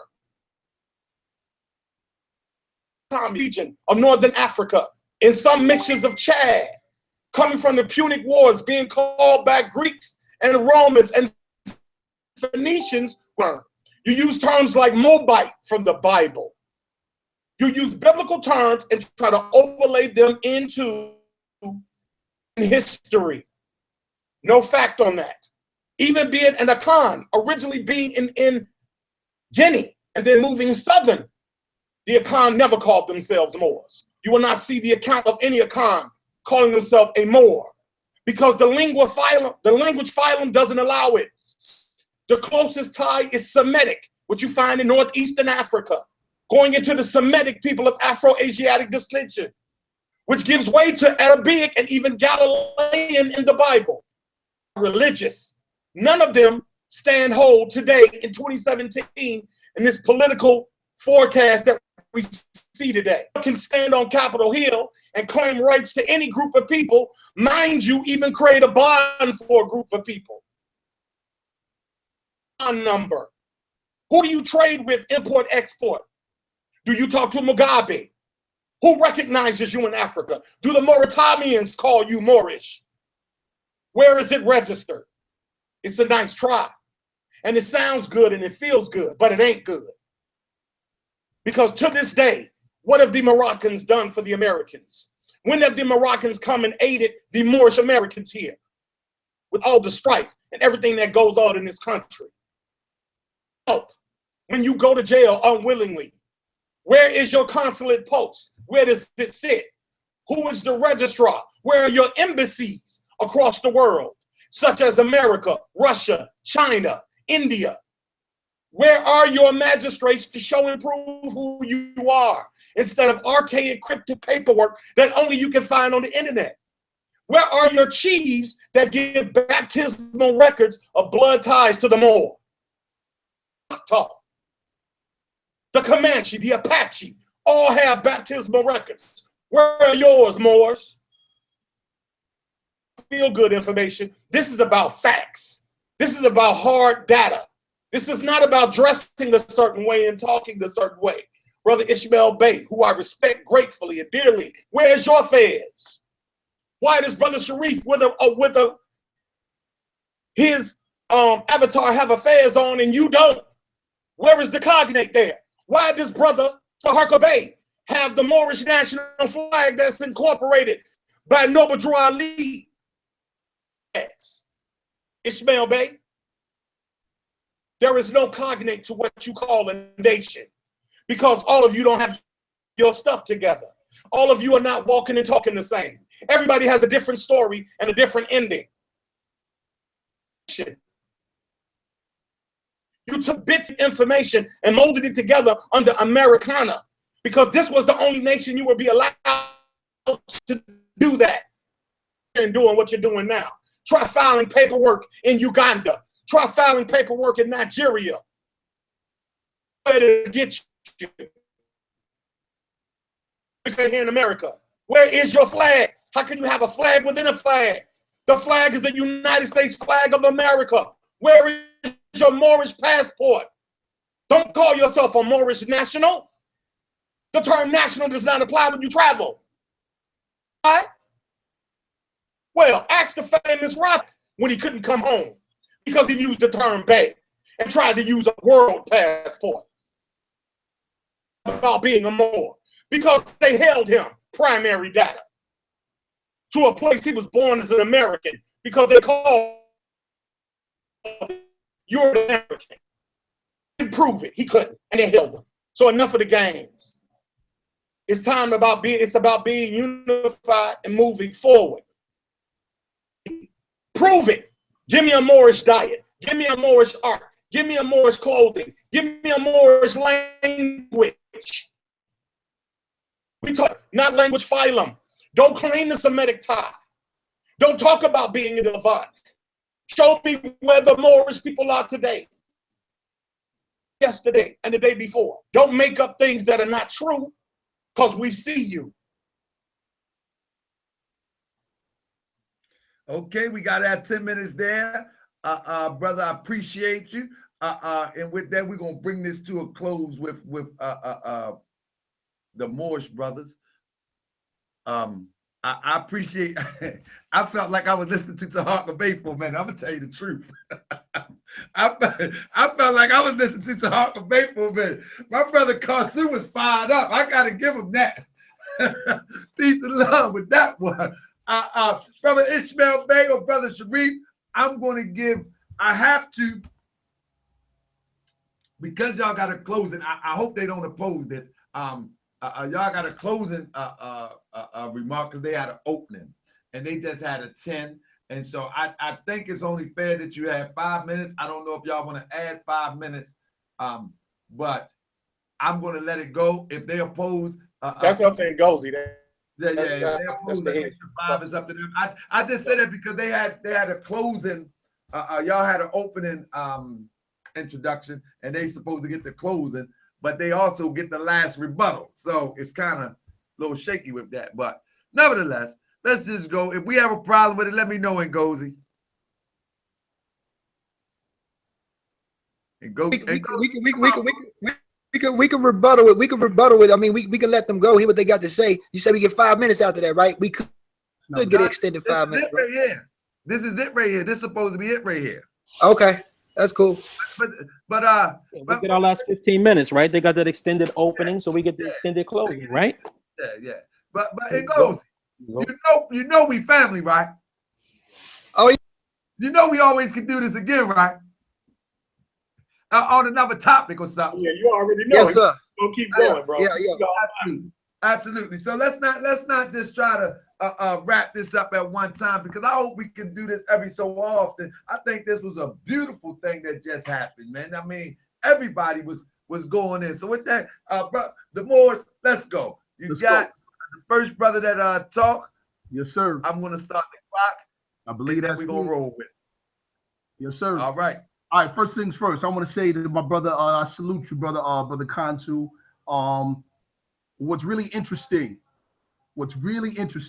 is, you know, when you want to speak to the lack of continuity of Moorish America, being that we're a diasporic people and our ancestors were a diasporic people, it's really interesting to do that when Team Osiris, you know, claims, you know, basically to be sub-Saharan Africans, but almost to the man, you all have Semitic names or Semitic nicknames.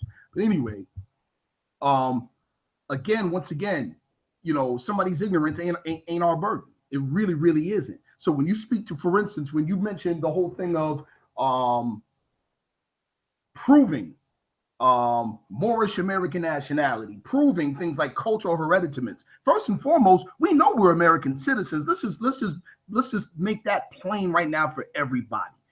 We know we're American citizens. Prophet Noble Drew Ali taught that we're American citizens by way of Moorish ancestry. There is no such thing when it says nationality of an African ancestry, because Africa is land and not people. People inhabit the land. There are such things as African inhabitants, but there is no such nation called Africa, which is the definitive and functioning part of the term nationality. We are not talking about territoriality. If we were talking about territoriality, you might have a point.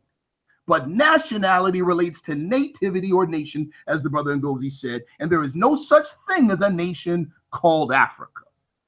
No such thing.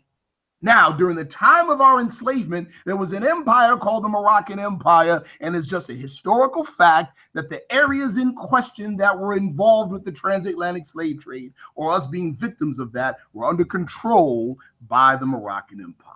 So we are descendants of Moroccans and born in America. But make no mistake, we are American citizens. And so your whole issue about talking about Moorish passports and this, that, and the third shows your ignorance of the fact of what Prophet Drew Ali taught, that we are American citizens by way of Moorish ancestry. So yeah, you're right. We are American, just like Italian Americans are Americans by way of Italian ancestry. And this is what the Prophet taught, right? And another thing, we provided a plethora of sources. Whether you agree with the sources or not is fine, but your opinion and your unsubstantiated statements do not refute a source. And that's just the way it works. So a lot of what you all have said throughout this whole debate, it falls on deaf ears because it wasn't sourced. It wasn't sourced. It was your opinion. That's the fact. Now, to your point about there being a Moorish American language, Moorish American food, and all these things for you all and for our listeners are called cultural hereditaments. Now, I will go on record to say that what the Prophet did, we are a new people. The Moorish American is a new people, tied and linked to an ancient past. But we are a new people. Wednesday, October 17th, 1928, there was a parade, and this speaks to your point, Khonzu. There was a parade, a Moorish American parade in Chicago, Illinois. 3,000 Moorish Americans in traditional garb, demonstrating cultural affinity and common American experience, which are two of the points needed to demonstrate an ethnic tie and cultural unity. And in the interview, Prophet Noble Drew Ali was quoted as saying, our nationality started with this parade. Not to say that there were no Moors until this day. We know better than that. But the Moorish American returning back to the families of nations for the first time since the period of the Inquisitions and the start of our enslavement and our denationalization. This took place in Chicago, Illinois, 1928, where we were restored back to the human family with a national identity. So there's your answer to that. And as far as the whole thing of, again, regulating us and trying to pigeonhole us back to a single language, we were a diasporic nation, and we're a diasporic political entity. That's what an empire is. It's composed and comprised and controls many different lands, languages, people, cultures, etc. But it was under one singular political identity. I want to yield the floor to my brother and comrade Anael-Bey. Peace. I appreciate that, brother. Next up, I believe that's me. So check this out. Let me rock this out for the symphony. All right, brother Sharif, while I'm speaking right now, can you find out if there were any connections between Morocco and the Moors that are here? Any kind of, and also, I'll pull that up. I appreciate that, bro. And also, yes. Resolution number 75. If you can pull that up, I greatly appreciate it.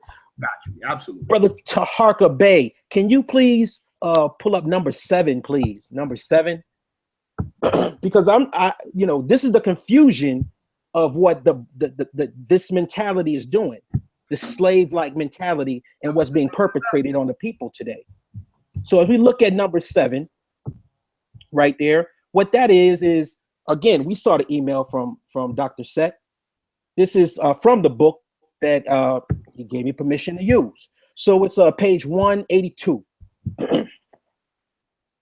It's the Moor. It's the birth records. These are the birth records of the slaves there at the plantation. And I'm just gonna look at just the letter M. We got A through Z, but we're gonna just look at the letter M. And let's look at what the names are. We got May, birthplace, Louisiana Creole, and then you got Bama, and then you got Congo, and then you have Medi. Medi is a gender male, Nar, Moor.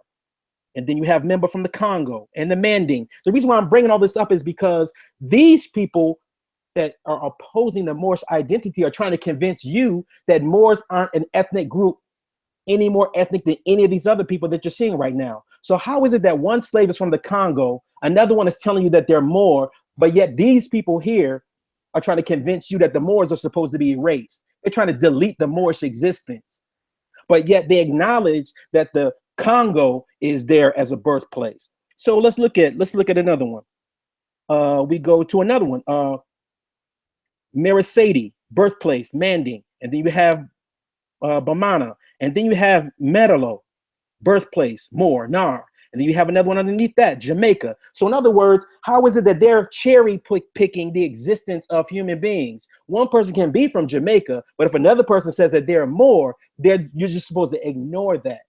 See, this is what Prophet Noble Drew Ali was trying to teach us, is that many of us had a Moorish identity and that this history has been deleted from us. See, they don't tell you this history because this is the only slave museum that's open where you can get this knowledge and this information. You have to go there or be in the know in order to even get this information, and this museum is new. So a lot of people don't know this knowledge and information, but change is hard. And they're kicking and screaming and they're caught up in their feelings and they're throwing little fits, but they're not presenting the information to refute it. Ignore the fact that the person was right back there in those court records. I showed you the Natchez court records where the nationality was a non. I'm showing you the documentation and the slave records that the Moors are here right now, telling you exactly who they are. One's Jamaican, one's Moor. Right down here, further down, you have Minna, Minta, and Minty. Female, from Arabic, Mint, daughter of Amina, mother of the Prophet of Islam. So Islam is very, very interwoven into this entire history. When we say Islam, we're saying that we're plugged into a group of our people that came over here as Muslims, as Moors, and this is a part of who we are. Not all of us, but some of us. Let's look at this other one down here. Moroccan, Morocco, Morico, and Moro, listed under the birthplace NAR, code 104. Morico means more in Spanish. How much more?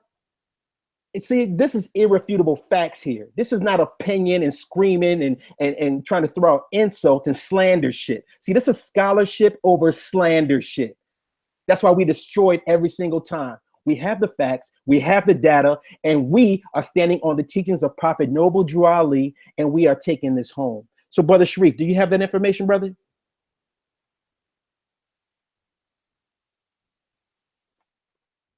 Sharif, you there? There you go. Sharif, I think you might be on mute. You might be on mute, brother. It's up though. Yeah, he might not have hit his mute button. I'm on. Can you hear me? Yeah. Okay, praise the Lord. Here we go. This, if you can see my screen, this was a speech from His Excellency Mati Jorio, who was the ambassador of Morocco, at the Moorish Centennial Celebration honoring who? Noble Drew Ali, January 11th, 1986, at the Howard Inn, Washington, D.C. It is a privilege for me and the other staff members of the Embassy of Morocco to attend this, the Noble Drew Ali Centennial Tribute Dinner. Please let me make this opportunity to express to you our collective appreciation for your kind invitation and my personal appreciation for having been chosen to receive the Ambassador of the Faith Award. I'm greatly honored.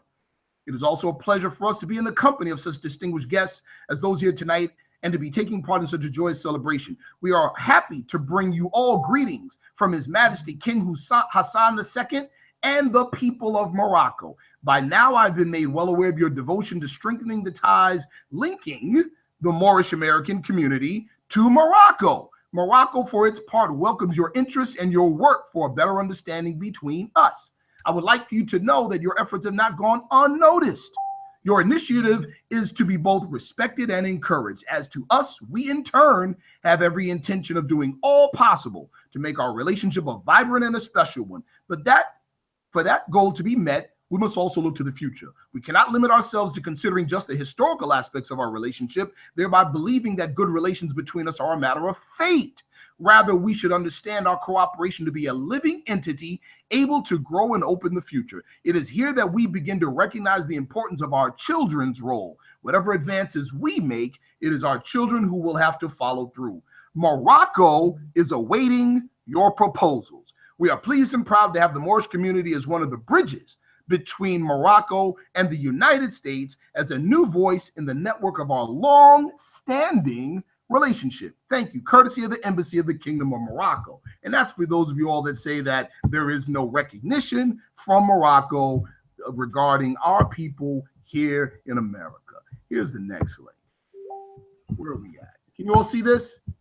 This was April 17, 1933, Philadelphia House of Representatives. Many sons and daughters of that proud and handsome race which inspired the architecture of Northern Africa and carried into Spain the influence of its artistic temperament have become citizens of this nation. In the city of Philadelphia, there exists a Moorish American society made up of Moors who have found here the end of their quest for a home and of the children of those who journeyed here from the plains of Morocco. This society has done much to bring about a thorough absorption by these people of the principles which are necessary to make them good American citizens. These Moorish Americans have since been being here missed the use of the titles and name annexations that were so familiar at home and in which are used in accordance with the doctrines of the religious faith to which they are adherents. Therefore, be it resolved that this house commends the Moorish American Society of Philadelphia for the efficient service it has rendered the nation in bringing about a speedy and thorough Americanization of these former Moors, and that in accordance with the fullest right of religious independence guaranteed every citizen. We recognize also the right of these people to use the name affixes Il or Ali or Bey, or any other prefix or suffix to which they have heretofore been accustomed to use, or which they may hereafter acquire the right to use. On the question, will the House adopt the resolution? It was adopted. Go ahead, Brother Ish. Well, you got 2 minutes left. I've really enjoyed this. You have 2 minutes left. If you're done, I think I yield the floor to my brother for the last 2 minutes. Well, I definitely want to just let you know, Brother Sharif, I think that you represented the Moorish perspective excellent. I also want to thank, Team Osiris for taking the time and trying. It was an epic fail, but, it is what it is. I would just like to say that, we as Moors, what we're doing is we're collecting all of the data. We're putting this all in central locations to make sure that we're able to disseminate it accurately and responsibly, and to make sure that it's answering all of the questions that the people may have. People have questions about their Moorish identity and even just their overall African identity. So, what we're trying to do is just to show that the Moors are just one of those tribes. Everyone is not falling under one auspices, because Moor is a very expansive type of a term. But what we're trying to do is to make sure that we're elevating the amount of knowledge and the access to the knowledge that the people just simply did not have before. So there's paradigms that are being shifted by the information that we're sharing. And that's what our job is to do, to go to all of these places, to reach out to all of these scholars and to get that information and to bring it back to our people. So as we're doing that, we're just debunking the myths and we're shattering the false ideologies of these outdated white sources. Here's another thing I want to say really quick. Not once, myself as a representative of the Moorish Science Temple of America, and this is to the brother Khonzu, not once did I reference Prophet Drew Ali's teaching. Not once did I even mention religion during this entire thing. I purposely stayed away from it. But the fact of the matter is that the sources and the statements we made underscore and support Prophet Drew Ali's teaching.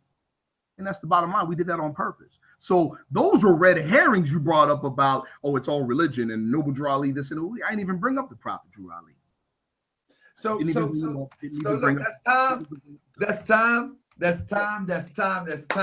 I think it was a good show. I would love to do a follow-up and get. Do we got an ending? Do we got an ending response?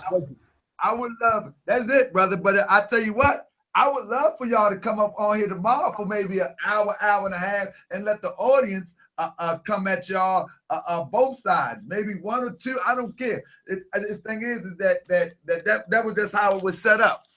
That's how it was set up. It's like that. I just want those sources were sloppy, and you can't use RV-Bey as a reference or a source. That's all I wanted to say. I think they lost, and I think they played a bunch of games. That's just. A desperate person would try to do that, but the resolution is available for you to pull up. The resolution is number 75. North American. They're false. Nobody used RV-Bey as a source. Knock that off. Those sources, dude, you use a source from the 1800s, outdated information, and dude, RV-Bey, that's